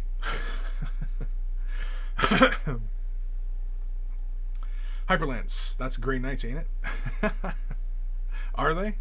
I don't know. They fight everybody now. Grey Knights are only supposed to fight demons. At least in the lore, they're only supposed to fight demons. They're only supposed to stop demonic incursions, right? That's the whole point of them. They're like Men in Black. They just show up, get rid of the demonic incursion, purify the area, and disappear into the night, right? The greater Imperium as a whole is not really supposed to know about the Grey Knights, right? But I mean, if they're just showing up on every battlefield en masse, right? Well, then, you know, what's the point? They're taking on orcs because these orcs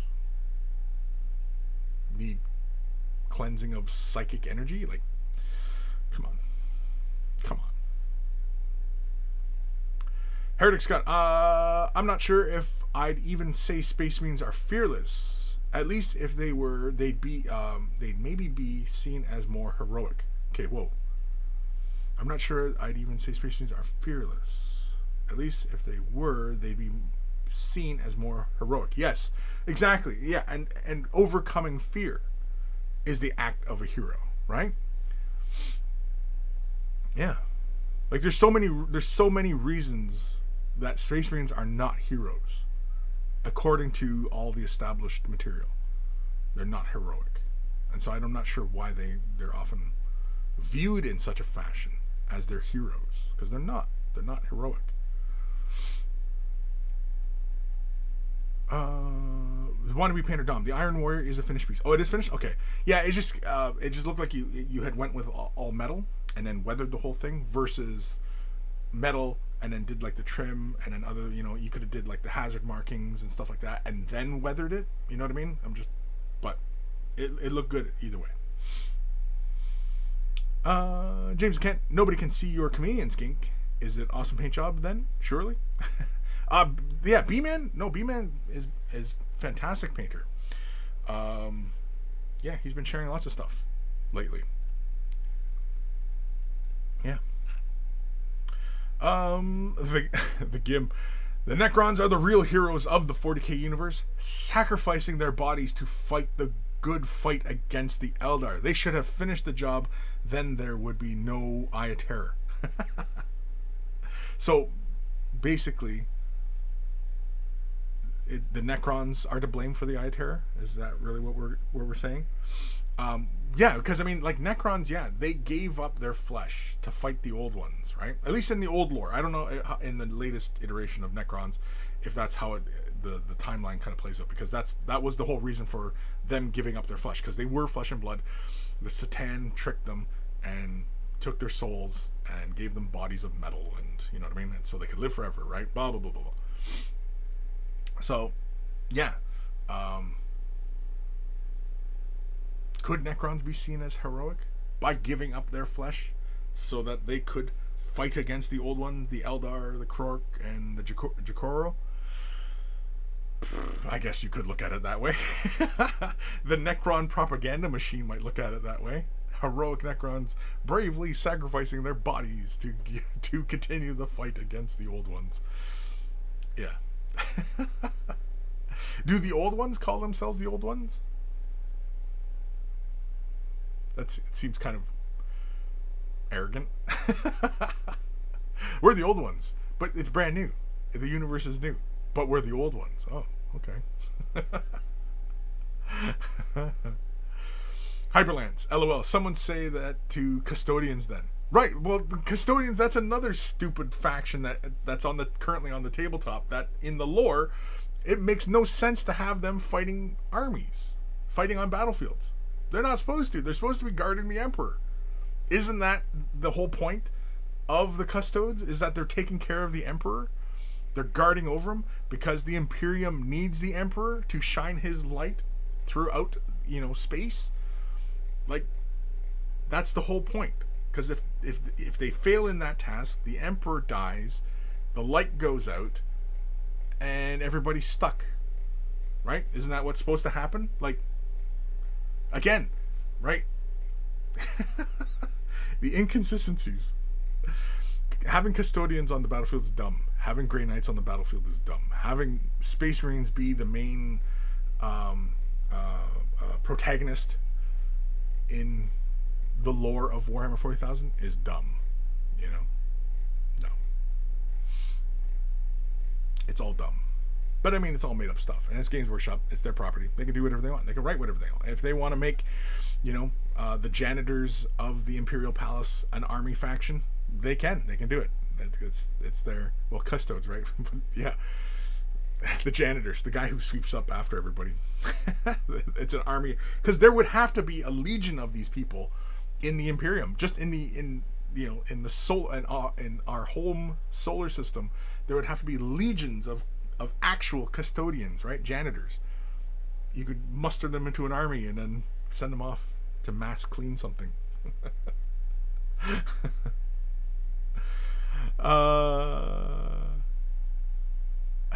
The Gim, my Necron spin foo is strong.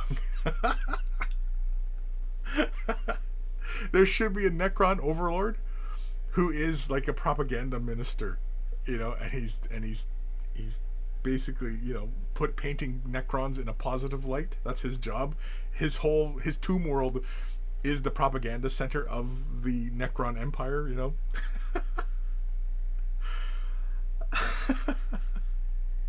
He's basically the Necron Gerbil. Enforcer. Shit, I thought custodians were meant to clean. Yeah, that's isn't that what they do? Hail Bop. Bobby G came home and said, y'all need to get off your asses, and now they're back to the Great Crusade role where they were supposed to be out and crusade as part of the Core Command, archaeon, etc. I guess. Enforcer Kris just made a new Necromunda faction, the Adeptus Janitorials. Yeah. The Adeptus Janitorius. That actually, you know what? Okay, hold on. All joking aside, if they were to introduce a Necromunda faction, the janitors, yeah, you could, right? Because, for example, you can have Gene Stealer cults in Necromunda, because Gene Stealer cults are just all over the place, right? The Corpse Grinders, right? They're kind of a corn cult, and they're the food processors. So having the janitors turn to chaos, who would be the patron god of the janitors? This is an easy one. First one to answer correctly wins. Who would if the janitors of Necromunda became a cult, who would their patron god be? That's easy. This is pretty easy, I think. This is T-Ball. Joe Dirt. Matt Hoser. Joe Dirt. Again, apparently I thought we were playing T-Ball, but apparently we're not. Yes, there we go. See, Kim the Gim, Ghost of Starman, Papa Nurgle. That's right. Nurgle would be the cult patron god of a janitorial cult. It seems pretty obvious, right? Enforcer, it's fucking Gork. Yeah, the janitors, because they're constantly cleaning up, right? They're constantly cleaning up, and they're subject to all the waste and all the disinfectants and stuff like that, and it stops working on them, and they develop this immunity to all the things, and so they're covered in all the plagues of Necromunda and all the bacteria, and you know what I mean? And they would just be, right, a Nurgle cult, you know? And doesn't Nurgle use a gardening metaphor? I just seen the gardener's cult, but yeah. Surely Nurgle would be gardener's cult. But yeah, doesn't Nurgle use a gardening metaphor for cleaning up and stuff? Yeah. But anyway, yeah, I would assume if you were going to write in a new faction within Necromunda and it be a chaos cult, because it would have to be a cult. It couldn't be fully formed, chaos duders. Like the Corpse Grinder. The Corpse Grinders are just dudes, although fucking bonkers. But anyway. Yeah. Necromunda. It's the janitors. The custodial staff. Hail Bop. Would they? Or would they be Slanesh with Chaos Lord Mr. Clean? Right, but what of like cleaning to excess? Right? Because it's I mean, yeah, I what would a Slanesh cult be in Necromunda? Oh, that's easy. It's a brothel. It's all the sex workers, right? That would be an easy one. It's all the gambling, the drug dens, and all the prostitution, right? That would be all of them would form a cult in Necromunda, and their god would be Slanesh, excess, right? It'd be all the gambling, all the drinking, all the sex, and anything else you want to throw into excessive behavior, right? So yeah, that one's pretty straightforward. Now Tzeentch, that's a hard one. How would you have a Necromunda cult of Tzeentch? That's a hard one. Because like, what is Tzeentch? Tzeentch is change, right? Yeah, we'd have to consider that one. Dark Commission. According to Scooby-Doo, it's always the janitor. Hail Bop. Being obsessed with everything being perfectly clean.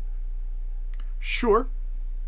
You could. I think the lower hanging fruit on that tree, I think would be the prostitution, the gambling, and the drugs, right? The excessiveness, because that's what Slaanesh is supposed to be. It's the god of excess, right? Excessive cleaning. I don't know. I don't know. Chris Galloway, the librarians. The librarians. A cult of librarians. Yeah, for Tzeentch, I guess, right? I mean, yeah. Enforcer, the Slaanesh cult is the upper hive people. Yeah. Yeah. Because they would have the resources, they would have the means to do it, right? Yeah, it's the upper hive. It's the spire people. The spires. Yeah. Ooh, yeah. That'd be very interesting if it was the spire people who are the cult and they're coming down and they're, you know, because they want to practice their, you know, whatevers, right? Yeah. You could reinvent the spire gang as a Slaanesh cult. So they would have access to, like, obviously more money so they could have better gear, which is what the spires originally were. But you could also have them as a play on the cult of Slaanesh as well. Yeah. That's interesting. Yeah. I like that. That sounds interesting. That sounds fun. Write that down. The Gim, trademark and post it. Needs a cool name for the Necromunda custodials. And the new Spire Slaanesh cult. Yeah. Enforcer. Tzeentch bankers? News people? Oh, like the media? Yeah, see, now, in the Imperium, they don't really, you know, they don't really make it,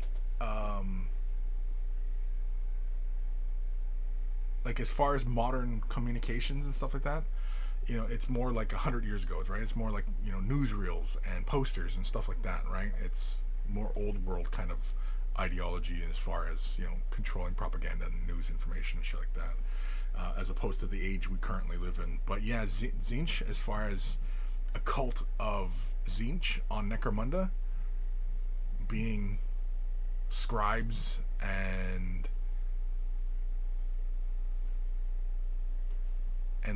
like news people and, you know, yeah, librarians basically. Yeah, interesting. Wannabe Painter Dom, the HQ of Slaanesh cult would be a titty twister bar. Yeah, it could be a strip joint, could be a gambling den, could be, you know, opium den, right? Some sort of den, apparently. Right? Yeah. Nathaniel, Tzeentch, they're called politicians. Oh. So a cult of Tzeentch would be another spire gang? Would be another upper hive gang? Yeah. Trying to influence the direction the hive is going? Yeah. Be a gang of, like, would be politicians and the workers of politicians. Yeah, it'd be interesting. Ghost Starman, the water trade people would be the Tzeentch cult. Maybe the water trade. Yeah, I'm gonna need a little bit more information as to why that would be, though. The Gim. Tzeentch could be the lamp replacers, always changing the lights. Yeah, that's got to be a thing, right? In the Underhive, somebody's always got to be changing those light bulbs. It's the lamp. What was that called? The lantern. It's not a lantern guild, is it? You know, in actual cities, you know, 100 years ago, used to be people go around and lit the lanterns on the street lights. What were those guys called? That's who's the cult. That's who's becomes a Tzeentch cult. It's kind of funny, but yeah.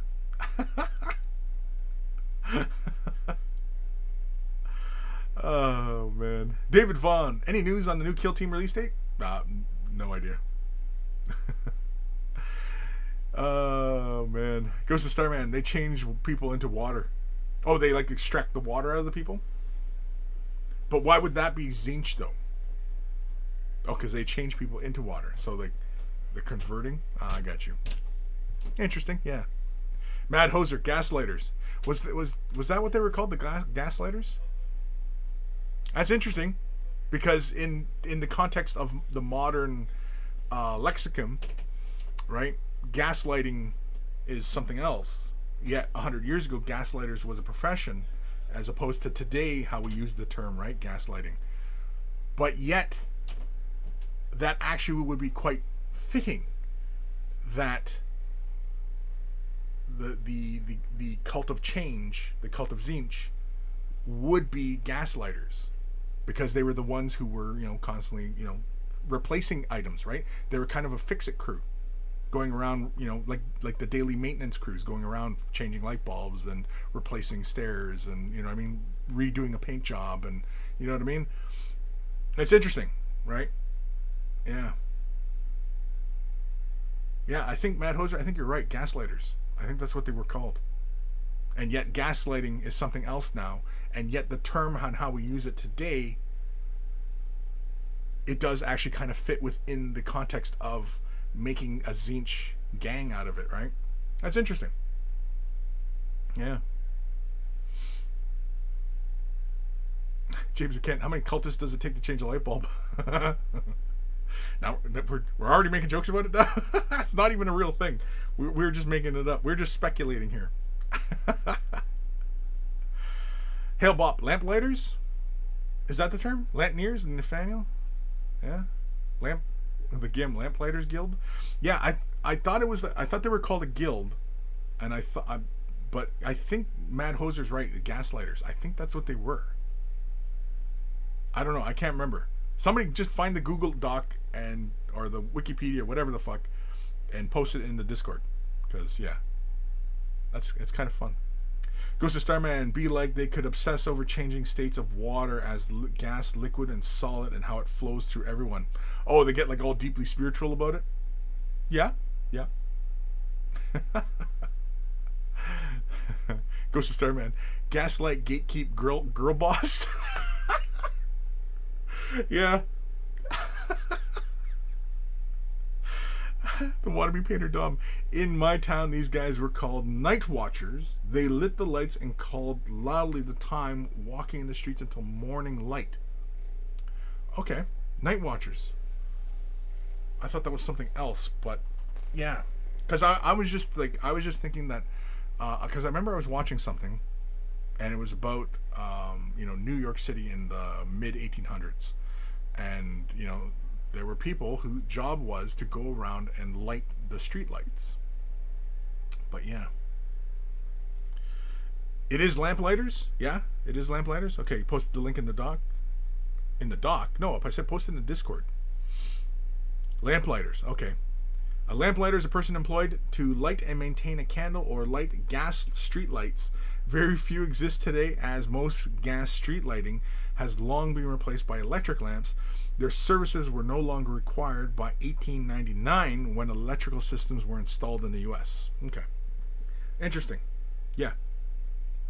So it's a lamplighter. Okay. So a lamplighter, or a job like that in Necromunda, being the Tzeentch faction, would be interesting. It's plausible. It's a maintenance crew, right? It's a maintenance job. Because, even the corpse grinders, it sounds like a menial type of job, right? They're just chucking bodies into it's gross, but they're chucking bodies into the processors, right? And, basically pulping and mulching people. And so it has that bit of, element of gore to it. But that would be a very Khorne thing you could imagine, right? And so, as we were joking, the janitorial staff of Necromunda, becoming a Nurgle cult, right? It doesn't feel like too much of a stretch as far as themes are concerned. The Lamplighters becoming a cult of Tzeentch, right? Because if they don't light and they don't replace, you know what I mean? Yeah, it's just it's a funny play on things, yeah. Dark Commission, one of my great grandfathers was a lampman at the Arkwright coal mine. He lost a hand while decoupling a coal wagons in a shunting yard. Jobs were jobs, and men were men in them days. Were they? Men were men in those days, yeah. As opposed to today.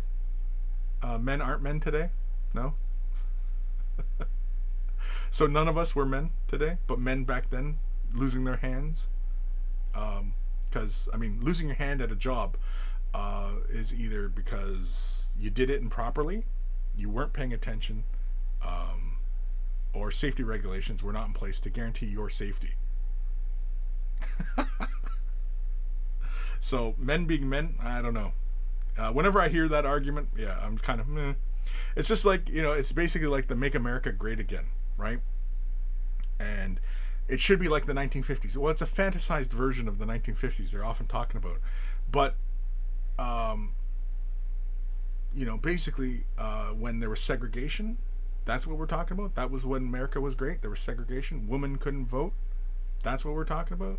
Like, what exactly are we talking about? What made America great in the past, right? But if you're talking about white supremacy, then okay, sure, yeah. Back in the day, yeah, it was great for America then. For the white supremacists, yeah, it was great.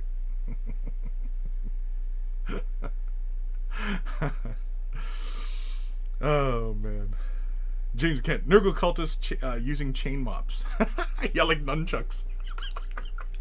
He's got a mop sticks. Nunchucking people. Hail Bob. Men are men and people die when they are killed. Men are men and people die when they are killed.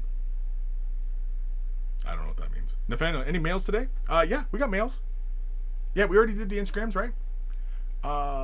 Yeah, I've got an email from Derek. Yeah. We got mails. Is it mail time? Holy shit, it's already 2. Jeez Louise, yeah, it is mail time.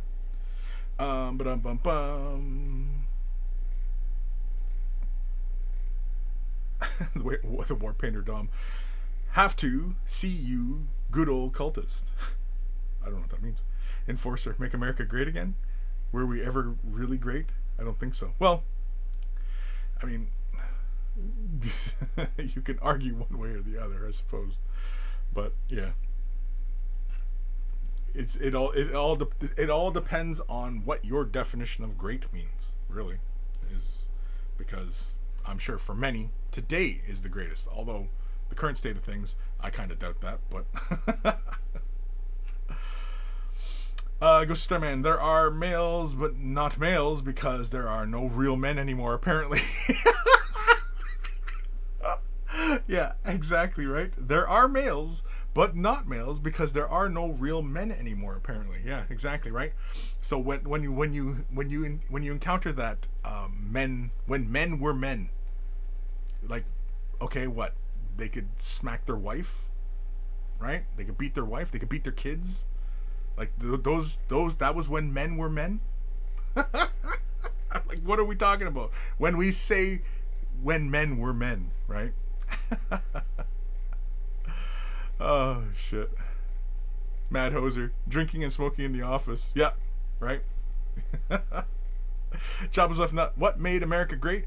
Does that refer to all the wars, conflicts they have won? To quote a great master, wars not make one great.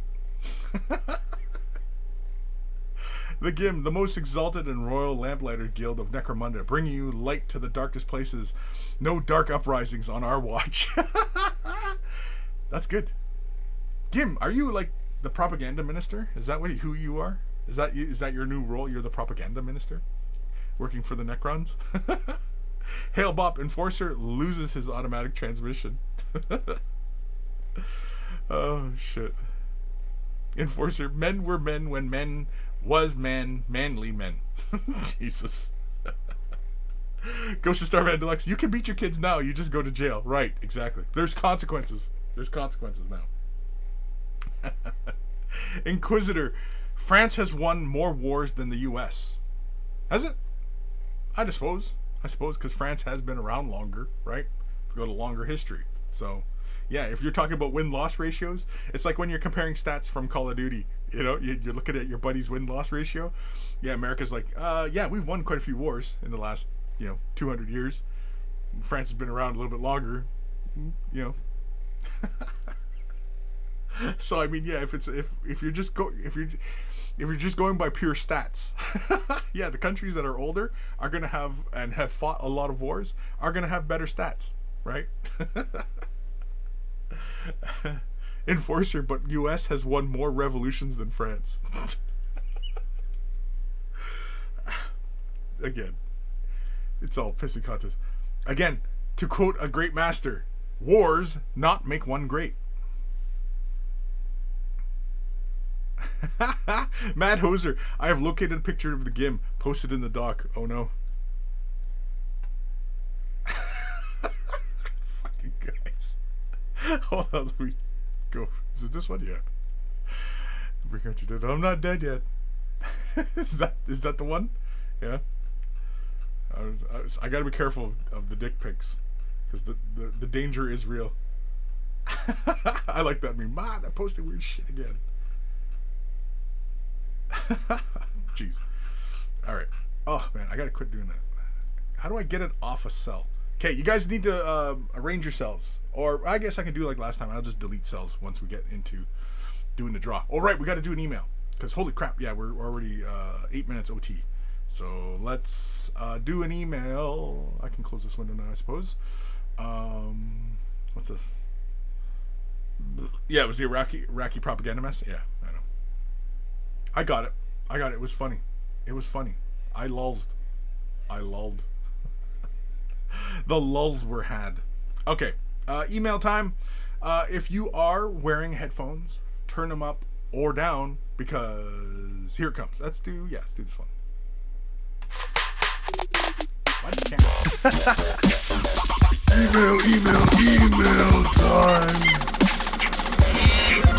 Email time.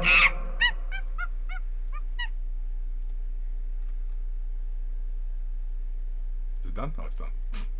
Anyway. This one's from our good buddy Derek, aka FireDrake18, Marvel Crisis Protocol Project.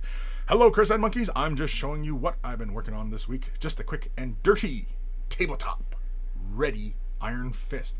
As always, suggestions and critiques are welcome.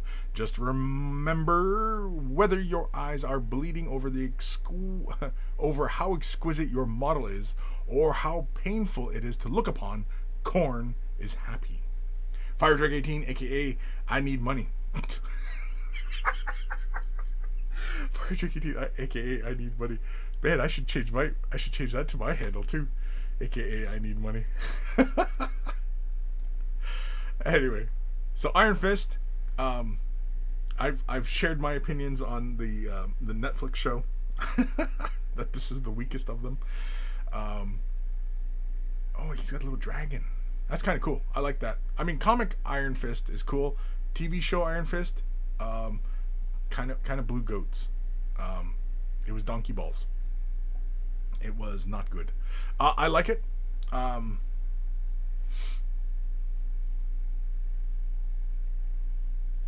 will ask this one thing. What are you priming these in? Are you priming them with a gray or a black?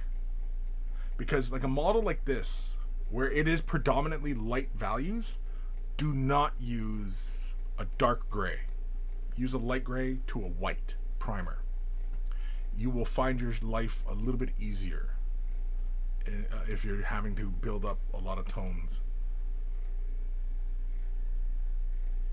That'll save you some heartache as well, because you can also take some shortcuts with it as well. But I like it. I like the dragon. I like the little, impression of transition of color going on there. I like that. Yeah. That's the only thing. I think with this is a prime example of if you have a fairly bright color scheme, use a light gray or a white to paint it. Oh, you sent it twice. You sent that to me twice. For a guy who needs money, apparently. Apparently, for a guy who needs money. Are you still here? Fire Drake? I thought I seen you posting earlier.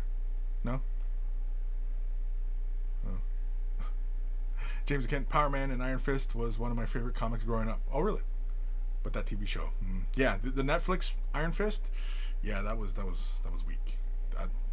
It was just, you know, it just wasn't strong. I did not care for the way they portrayed, what is he, Danny Rand, I think is the character's name. I just did not care for that interpretation of it. He was just too damn whiny. He's just too damn whiny. You know, Luke Cage, like, you know, if you're talking about men being men, Luke Cage is a man. And you know, you start to see how, you know, the example of power corrupting, right? And the Iron Fist, I mean, like, I don't know, it just, I don't know. They could have probably spent more time with him learning himself and, you know, him becoming the Iron Fist. But for a guy who's supposed to be a master, you know, using this ability, he fucking whines a lot. You know, it's just, you know, I don't know. It just wasn't very strong. You know, even Daredevil being the best one, and then Luke Cage, and I would put Luke Cage.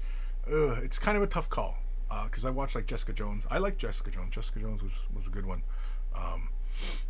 You know, and I don't know if I'd rank her the same as Luke Cage. Like, for me, it's Daredevil, probably Luke Cage, Jessica Jones, or maybe Punisher. Punisher up there with Luke Cage. Luke Cage and Punisher probably tied for second, with Iron Fist being the bottom. Yeah. But yeah, it just was not very strong at all. Especially for a guy who's supposed to be a fucking billionaire, right? Like, for fuck's sakes, it's such a weak character, and it was hard to get behind. You know, I realized that he's supposed to be really powerful, but like, fucking hell. And then even the Defenders, it was pretty much about Iron Fist, and I mean, like, like, it was just, come on. They could have did better. They could have done better. I had a hard time going through all that. It was just, you know, especially because I like usually good characters have flaws, right? Like, that's why, like, DC has a hard time, you know, relating to audiences, because the characters are so perfect, right? Superheroes are so perfect. Marvel characters are flawed, right? All the Marvel characters are flawed. They, you know, they're sometimes not good people. Sometimes they make bad decisions, right? Or they have troubled past, or whatever, right? It's like Jessica Jones, fucking alcoholic, loudmouth, you know, but she's a really great character. Luke Cage, you know, troubled past, wants to do what's right, is kind of getting corrupted by the power, right? Daredevil, troubled past, fighting his demons, you know, doesn't really want to use violence, but has to, right? Fucking Iron Fist. Huh. That's the conflict. Like, I don't know. I just did not get behind Iron Fist. I'm sorry. Any fans out there of Iron Fist, I'm sorry, but the show, you know, yeah. Anyway. Ghost of Starman. I like how in the day and age we live in, Kris has to clarify that donkey balls means bad. Yeah, well, because I mean, like, somebody out there, you know, who comes from a culture of, you know, donkey positivity, and they're going, yay, donkey balls, right? And then over here, where, you know, donkeys aren't so great, you know, or looked upon so great, and it's like, donkey balls, you know. So yeah, you know, it's a cultural thing, I guess. So I just want to make sure that we're all on the same page as far. You don't have to be of that culture that praises it, but you let them know that on this side of the pond, it's not a good thing. It's not a positive. Yeah, that's my uncle over there. He's real donkey balls. Like, you know, it just doesn't work. Oh man. Inquisitor, he whined more than Luke Skywalker. Yeah, exactly, right? Exactly. Like A New Hope, Luke Skywalker, fuck, I would have, if I was Obi-Wan, I would have backhanded that little fucking punk. Or Han Solo, like, when he tells him, like, yeah, watch your mouth. Like, sit your ass down, bitch, and you're going for a ride, you know, let the adults talk. You know, like it's Luke should just shut his fucking mouth. You know, in the New Hope, Luke would have gotten a backhand if I was Han Solo or Obi-Wan. Luke would have gotten a backhander once or twice. He definitely would have gotten that slap upside the back of the head. He definitely would have gotten one or two of those. Definitely. The Gim, fix that pic of me. Uh-oh. He added a giant beard. Because anybody not in the know, the Gim has a giant beard. Gim, feel free to post an actual picture of yourself in there. All right. Well, I guess in the intro of this, you see the Gim. He's like the last picture of the monkeys you see. So it's the last picture you see. Oh, right. We were doing emails. I got one more email to do. This one is from our good buddy Brendan, aka the B-Man. Tips on the slan? Oh, that's it. Was this? Oh, look at you're doing the chameleon. Oh, look at I like how you did the highlights. Did you use fluorescent on your chameleon? What prescription you taking, bud? Anyway, yeah, I like your highlighting on the flesh. But are you using fluorescence on the chameleon, or is that like pink tones and green tones? Because I would think if you were using fluorescence that you would have probably had a hard time photographing that, because I did. Sorry, I didn't think. So tips on the slan. I don't know. Like, what are you envisioning for the slan? He looks like a green toad. I would go with big dark eyes, like orbs. But again, it's yeah. I mean, I don't know what direction you want to go.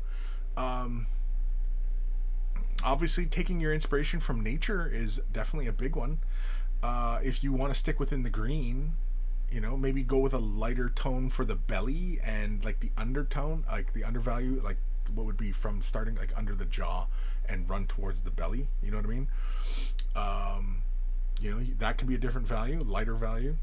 It could be a darker value, but I don't know. I don't think that would look very cool.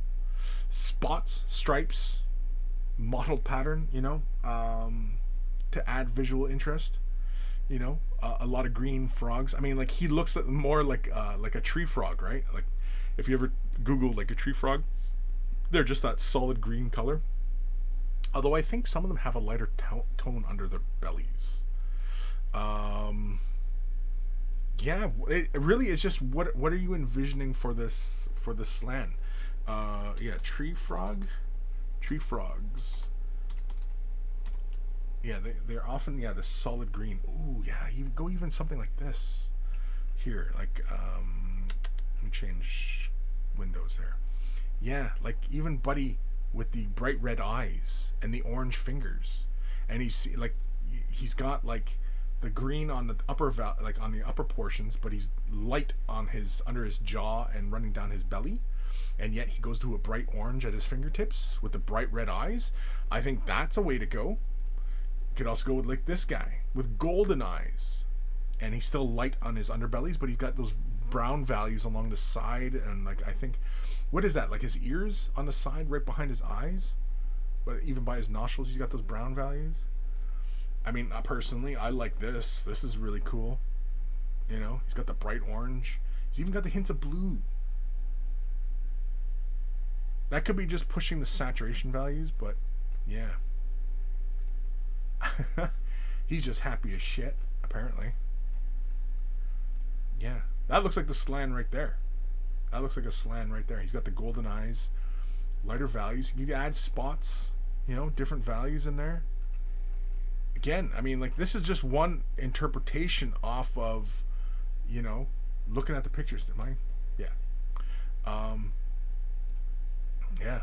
I kind of dig this. This is pretty wild. Oh, look at this. Even a green orange. Ooh, that's cool. Again, you know, whenever I'm oh yeah, you can go with a poison frog, right?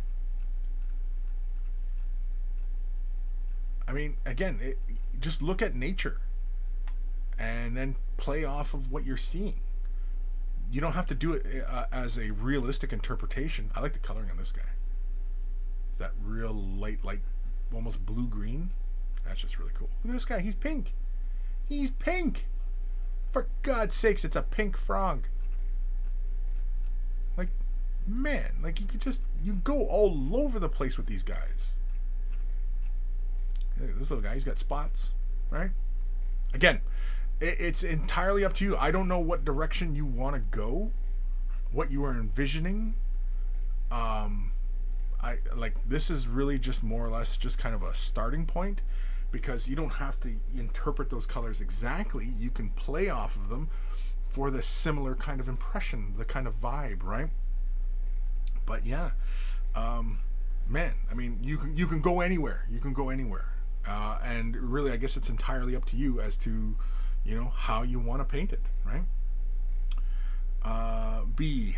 Oh yeah, I like that one. I like the contrast with the red and orange. Yeah. This guy with the red eyeballs. Yeah, he's kind of cool. Again, like, it doesn't have to be a tree frog. It could be, a toad, right? You can go just about anywhere with these themes. It doesn't even have to be a frog. Maybe you want to put like a cheetah print on the frog, right? Give him or a leopard with darker browns with the spots. Why not? Right? It's because it's completely made up.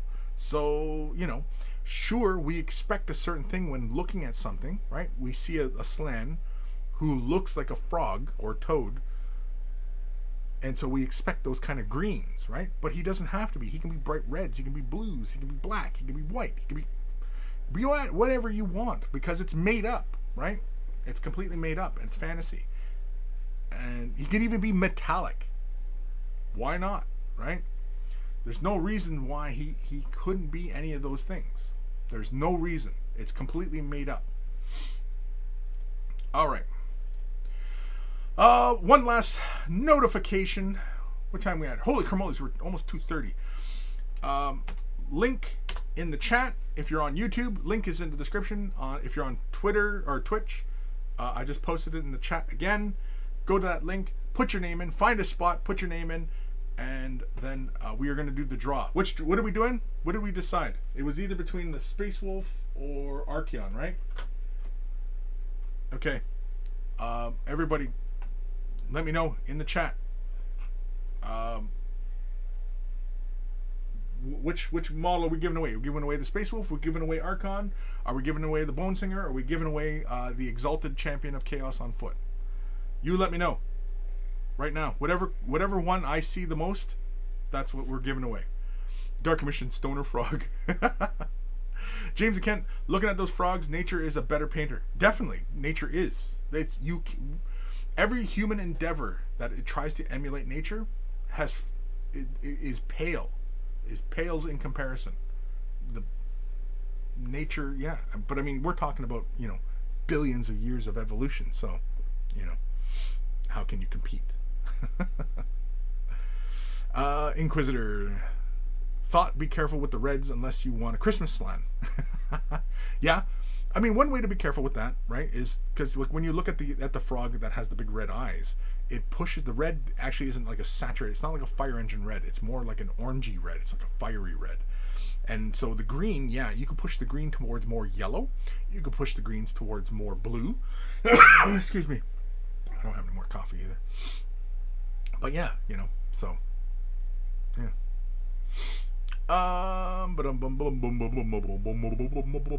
the hell am I? I don't even know where the hell I am. Dark Commission. Stick some color shifts on it. Stick some color shifts on it. Right, exactly. You could go with a color shift metallic on the frog. Why not? Like, all these things are absolutely possible, and why not? Ghost of Starman. I've got a picture of a chameleon with a blue-black scales saved on my computer to base my chameleon skink on when I paint him. Yeah, exactly. Like, why not, right? I mean, start from actual pictures of frogs, see what interests you, and then play off that, and right, you can go anywhere. Okay, so George says the wolf. Matt Hoser says let winner choose. I only let the winner choose if that winner is a patron. That's the perk of being a patron, right? Patrons are already here. Patrons don't have to be here to win. So yeah. But yeah, if you're a patron, you can choose. But otherwise, we're picking one, and I'm letting you guys pick. Kim says the big A. Big A? Oh, Archaeon? Okay. Ghost says the wolf. That's 2 for the wolf. So maybe the Archaeon? Oh, fucking. He's 2. The Bone Singer. Archaeon. Eldar Dude. So it's kind of really a tie between Archaeon and the Bone Singer, but I'm seeing more really for the Archaeon. So it's going to be the Archaeon, I guess, right? So I'm seeing 1, 2, 3, 4. And I'm seeing 2 for the Eldar, 2 for the Wolf. No, 3 for the Eldar. 1, 2, 3 for the Eldar. Another one for the Archaeon. So everybody says Archaeon. Oh, Gregor says the Wolf. Again, I mean, you guys got a comment, right? So, you know. But anyway, if you have not gotten your name in the comments or in the Google Doc, well, you're going to be shit out of luck in a moment because I'm closing the doc in just a moment. So if you have not put your name in there, find a blank space, put your name in right now. Oh, I got to pull up random.org anyway. So random.org. random.org. What the fuck? Oh, random. I went random. No, random. Random.org. I typed in random. Ramdom. Ramdom damn near killed them. Anyway. It's a crap joke, I know. Okay, so it looks like Enforcer goes Exalted Champion. You're the only one who's asked for that Exalted Champion. So, yeah. Okay, well, it looks like Archaeon. Archaeon's getting the most votes. So we're gonna give away Archaeon on foot. That's what we're giving away. Okay? Or unless of course it's a patron and the patron gets to choose anyway. I am now gonna lock the document. If you've not made the changes, SpaghettiOs.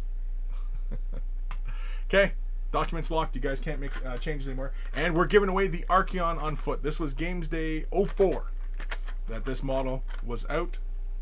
So now I'm going to adjust the list. And basically, can I just delete? No, I got to do it this way, don't I?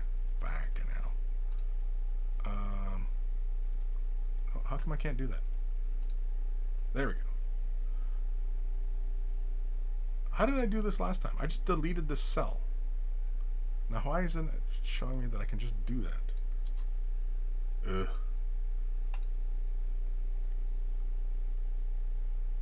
Delete cell.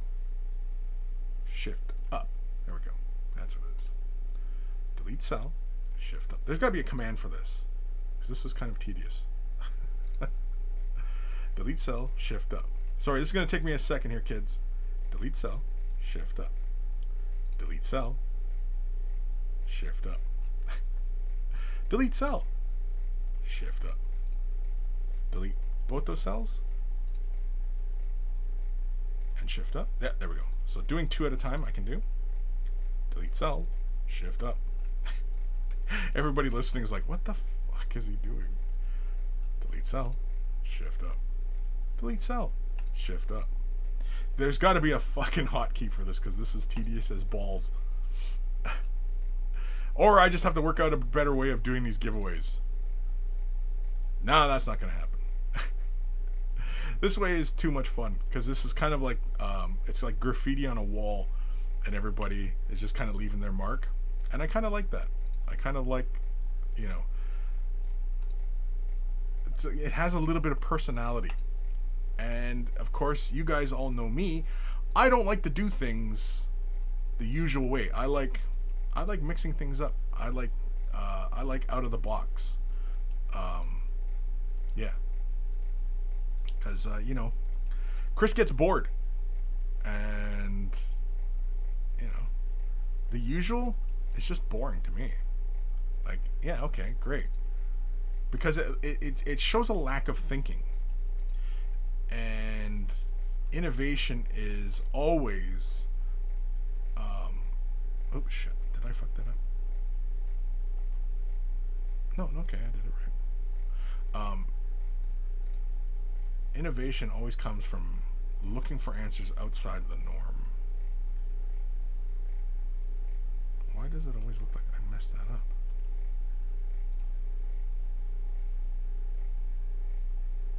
Shift up. Yeah. Sorry, you know when you're doing a repetitive task and you think you might have messed something up? Yeah, that's currently where I'm at right now. I'm like, did I mess that up? Did I screw that up? Okay. I think I got it all. Okay. So, we have how many people? We have 90. Okay, we've got 90, right? We only have 90. No dick pics in here. I'm gonna quickly scan the document. Wacky tobacco. Somebody posted way the fuck down the document to make me look. I think one time somebody did post that. They said, made you look all the way down at the bottom of the document. Okay, so what was it? 90? Okay, so out of 90. So 1 out of 90. Let's go over to random.org. I'll switch windows here in a sec. Let's go here. Let's go here. No, let's stay with this one. Random.org. Oops. 90.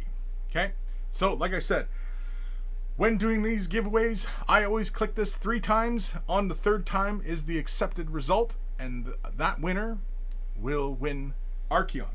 Or if it's a patron, they get to choose. So, yeah. And of course, if Mike from last week, I don't think they've still yet gotten back to me on their shipping information. So, Mike, you got to do that because it was a patron one last week. So here we go. Ready? Oh, excuse me. 1, 2, and 3. Number 70. Who's number 70? Number 70 is Alpha Legion Infiltrator. Are you here right now? You're winner. You are winner, Alpha Legion. Alpha Legion Infiltrator. You are winning a Archaeon. You here? Sorry, I'm not looking at the chat right now. Alpha Legion. You got to get back to me, bud. Because otherwise, I'll draw again. Kris Galloway. Another Excel tutorial, is it? Enforcer. Down, up, 1, 2. No. Down, up 1, down, up 2, down, up 3. Fuck. Alpha Legion Infiltrator. Or did somebody put that fucking name in there to be a joke? B-Man. Taking too long. Draw again. Ruckus Muckus. Way to go. Enforcer. Oh, god damn it. Roll again, Kris. That was a joke post. I made it in. Did you make... Is that a joke? There is no Alpha Legion Infiltrator? It's a funny joke because it's Alpha Legion. Yeah, I know. Inquisitor. Winner, winner, chicken dinner. So basically, it's anybody. Well, that's not right. Okay, dickheads. Kris, I'm Alpharius. Yeah, but that's not what it says there. It says Alpha Legion Infiltrator. Because somebody was being funny. See? It's all fun and games. It's all fun and games. Until somebody fucks around. Yeah, was it you? James, was it you that put that there? Yeah? Alright, we're all fucking drawing again then. God damn it. God damn it. Do it again. Okay. I'm going to click it 3 times again. Ready?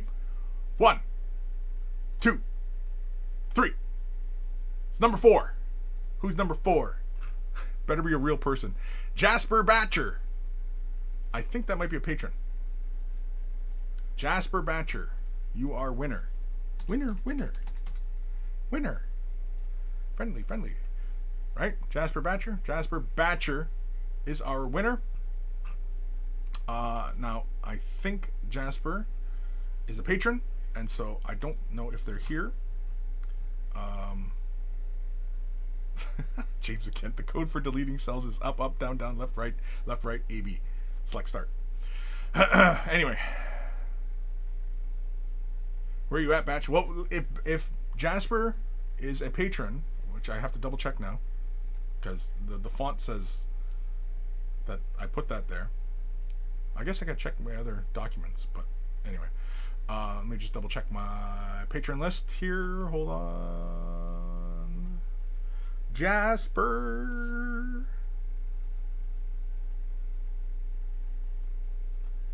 Where's Jasper? Where's Jasper?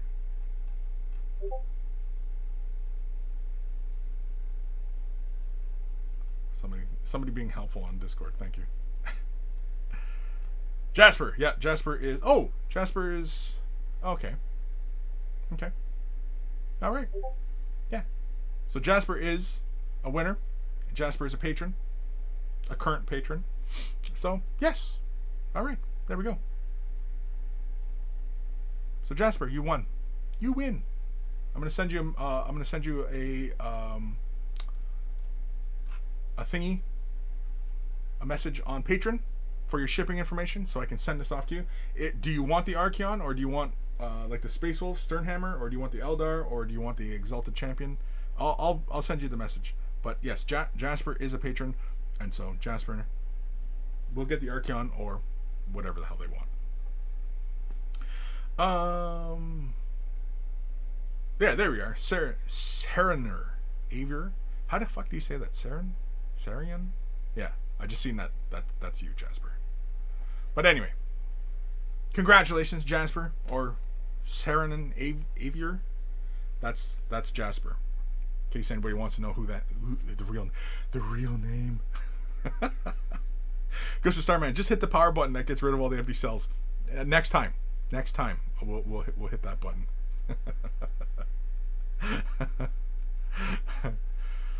Oh, man. Ruckus. I'll bet he ain't real either. Everybody else is like, where are you at, batch? Anyway. Alrighty, so congratulations to Jasper. Or Serenaver? I can't read. I don't know why this should shock to anybody, but I can't read. So, you win, Jasper. You can pick from whatever model. I don't know if how close you've been paying attention. But yeah. Again, I'll send you a message. You send me a message on Patreon. All I really need is just your shipping information, and we'll go from there. We'll do it through Patreon though. I'll send you a message on Patreon. Nathaniel, how long will you wait for people to respond before you redraw when no shipping details are given? Well, I mean, if they're a patron, there's already a transactional nature to it anyway, and I think most of the patrons have given me their shipping information because for perks, the tiers. So, yeah. I mean, I might already have the shipping information. I just want to confirm that that's a proper shipping information. So, yeah. I just want to make sure that the prizes go to people who win. That's all. And as far as anybody who is outside of Patreon, yeah. You just give me your information and I'll send it to you. Yeah. Anyway.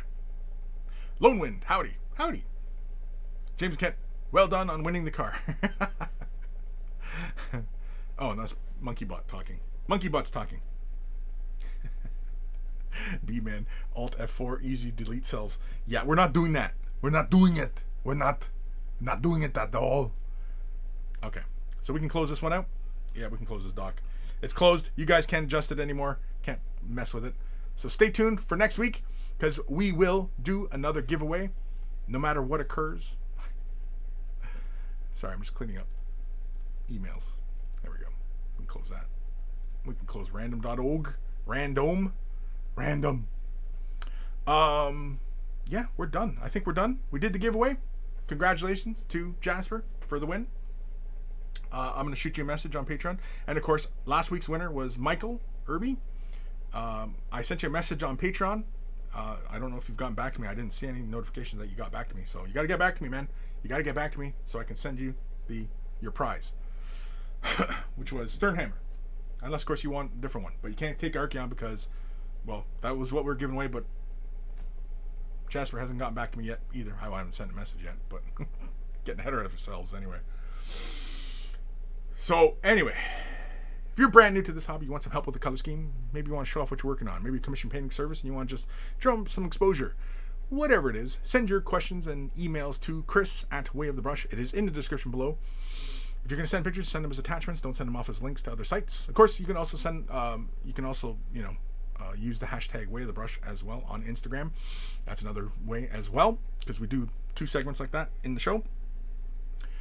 Also in the description below is a link to wayofthebrush.com. Central hub of all the silliness, has links to all the socials as well as Discord. Join us on Discord. It's a lot of fun. We keep the conversation rolling there 24/7. So feel free. Join us there.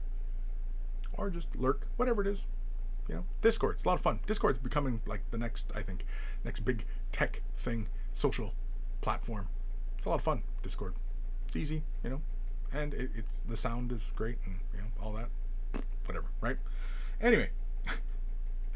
Also at wayofthebrush.com, you'll find links for t-shirts. And also if you're watching this on YouTube, you'll see a link down below. Want to look like a connoisseur of all that is good and holy in this world? They're wearing a Way of the Brush t-shirt. And if you purchase yourself a shirt, send a picture of yourself in your shirt, and I will add it to the Monkey Shrine, which is also at wayofthebrush.com. Oh, jeez Louise. I paid good loonies to win that BONEHUMMER. Rigged BS. Thank you, Gim, for the super chat. It's rigged BS. Paid good loonies to win that bone hummer. The bone hummer? The bone hummer. I might start using that bone hummer though. I kind of like that. It conjures up an image. What's a bone hummer? I don't know. They hum on bones. They hum on the bones. The bones. Anyway. Ending spiel, right. You interrupted my ending spiel. Thank you. T-shirts, send them, pictures. Shrine, go. Go now, do it. If you're not able to support monetarily, i.e. money, thumbing up the video, liking, following, subscribing, and ringing the bell, just smash your keyboard. Just hit all the buttons, like on the screen. If you're on the phone, hit your phone. Just hit all the things, right? Do all the things. It appeases the algorithm god. Oh man, I'm completely lost. Algorithm god, thank you. Oh, speaking of thank yous, big thank you to Carl, Guymere Alpha, Beer and Blood Bowl YouTube channel. Check it out. We always take time to thank Carl, even though he is no longer with us, for creating email jingles that play before the email segment of the show. Oh, Enforcer. Soy, I am Afla Legionnaire. Thank you for the super chat, Enforcer. You guys, I am Alpha Legionnaire. You are the Alpha Legionnaire. Soy. What's soy? Is that like soy boy? Is that what that is? Is that a jab at all the soy boys? Because I know James is not a soy boy. How do I know that? Because I'm a soy boy. And I haven't seen him at any of the meetings. Anyway, Carl, Guymere Alpha. Big thank you. Oh, Jesus. The Gim. Super chat. 1 more hour. We're not doing another hour. Holy crap. No. Of course, if people keep throwing super chats at me, then I might have to. But anyway. Big thank you. Check it out. Beer and Blood Bowl. And big thank you to my brother Evan for creating intro, outro music that plays at the begin and end of the show. And so always much love to my baby bro, Evan. EB Comics, if you're into rare comics, that's his deal. Just, sharing the love. That's what it's all about, right? It's all about sharing. It's all about sharing. It's all about caring, right? We even have the Facebook thing, sharing is caring, right? That's for you guys to just share. For anybody who just prefers Facebook, that's really why it's created. Is it for everybody that's old like me, and because I know many of you younger viewers don't do the Facebook thing, and that's why we do the Instagrams, or we do the Twitter, or we do, I don't know, Discord. Really, Discord is the big one. Discord's a lot of fun, and we just talk in there. Yeah, we talk about some silly shit, and we talk some crazy shit, and controversial type shit, but it's talk. Talk is good. You do need differing opinions on things. I think that's one of the big things that is, gone away. Jesus. Uno mas. Eldar suck. Jim! Oh, for fuck's sake. B-Man. End the show already. Oh my god. Now see what is a creator to do when people start throwing super chats at you, and one is saying, "Yeah, do more show," and the other one's saying, "No, end the fucking show already." Like that's a dog chasing his tail basically at that point, you know. So, I'm going to sit here and just talk until more people say shut up and end the show, or do more show.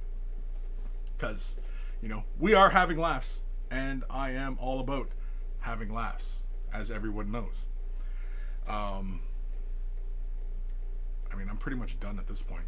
We've taken care of everything, really, right? We've taken care of everything. Yo, email from G Dubs talking about Hex. What is it? Hex thing? Hex fire. What's a Hex fire? I still think that Sorcerer dude for Thousand Suns, he's doing the Hadouken, and he's throwing Beast of Zinch at you. Beastos of Zinchos. Yeah, I'm just wasting time really at this point, just so that Gim feels like he got his money's worth. Of course, B-Man. I mean, you know, big thank you to everybody for sending the chats, and yeah.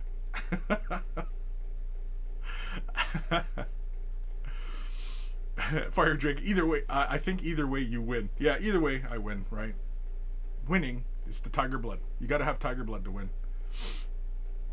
Enforcer. So when you have money thrown at you, Kris, believe you're supposed to show them the money makes.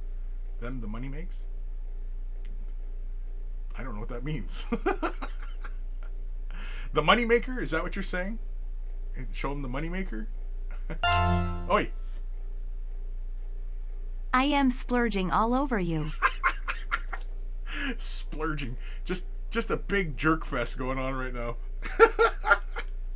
I should change that so that when it's a super chat, it should have, like, you know, this eggplant squirting emoji thing going. We should do that. I should change that up. I should make an animation where it just, you know. It's the money shot. It's the money shot.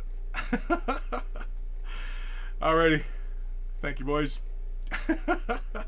Jabba's left nut. The show will end when Ozzy needs to eat. I do need to eat. I'm getting sweaty right now, because I can tell I need to eat because it's been a while. Oi.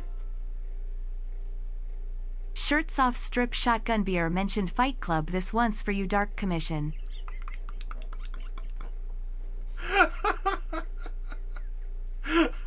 Shit. You guys are too much. You guys are too much. Oh man, Nathaniel. Okay guys, see you guys next week. Enjoy life. Later, duder. Later. Shirts off, strip shotgun beer mentioned Fight Club the once you for your Dark Commission. Anyway, but I'm done. Need a towel. Later. Yeah. Alrighty, boys. I want to thank you guys all for the super chats. I want to thank you guys for tuning in today. Congratulations to Jasper. What is it, Sarner? How do you say that? I don't even know how you say that properly. We'll figure that out later. I'm going to send you a message, and congratulations. Tune in next week. We are going to do week 3 of giveaways. Like I said, August was giveaways. Do I have enough? Well, no, I got more shit to give away. I got tons of shit I can give away. Classics. I'm giving away classics, man. Like, you guys would... Like, how much would you spend on an archaeon on foot? I don't even know. A bone singer, an Eldar bone. Sternhammer. How much would you spend on Sternhammer to get him in the package? Still, like, he's not even oxidized or nothing, right? Like, you know, what would you guys pay for that, right? The ongoing joke is that I never tell people how to pronounce it. Oh, so you just like watching me muddle my way through it? Nice, thank you. Nice. Nice. just to make me look dumb. Thank you. Nice. Yeah, we're done. Old Man Logan, $1 million easy for the set. Yeah. Fire Drake, my birthday was Wednesdays. It was an auto win. Awesome. All right, I'm getting the hell out of here. Yeah, Ozzy needs to eat. I'm getting all shaky. How do we usually close the show out? Take care of your brushes. They'll take care of you. And I will see you guys next week for week 3 giveaways. Maybe we'll give away some of the Batman stuff. Maybe we'll throw that into the mix next week as well. The Batman stuff. The Batmans. We'll do the Batmans. Alrighty, go. Take care. Take care of your loved ones. Stay safe. I'll see you guys next week. And of course, that's sticking. Good job. One go.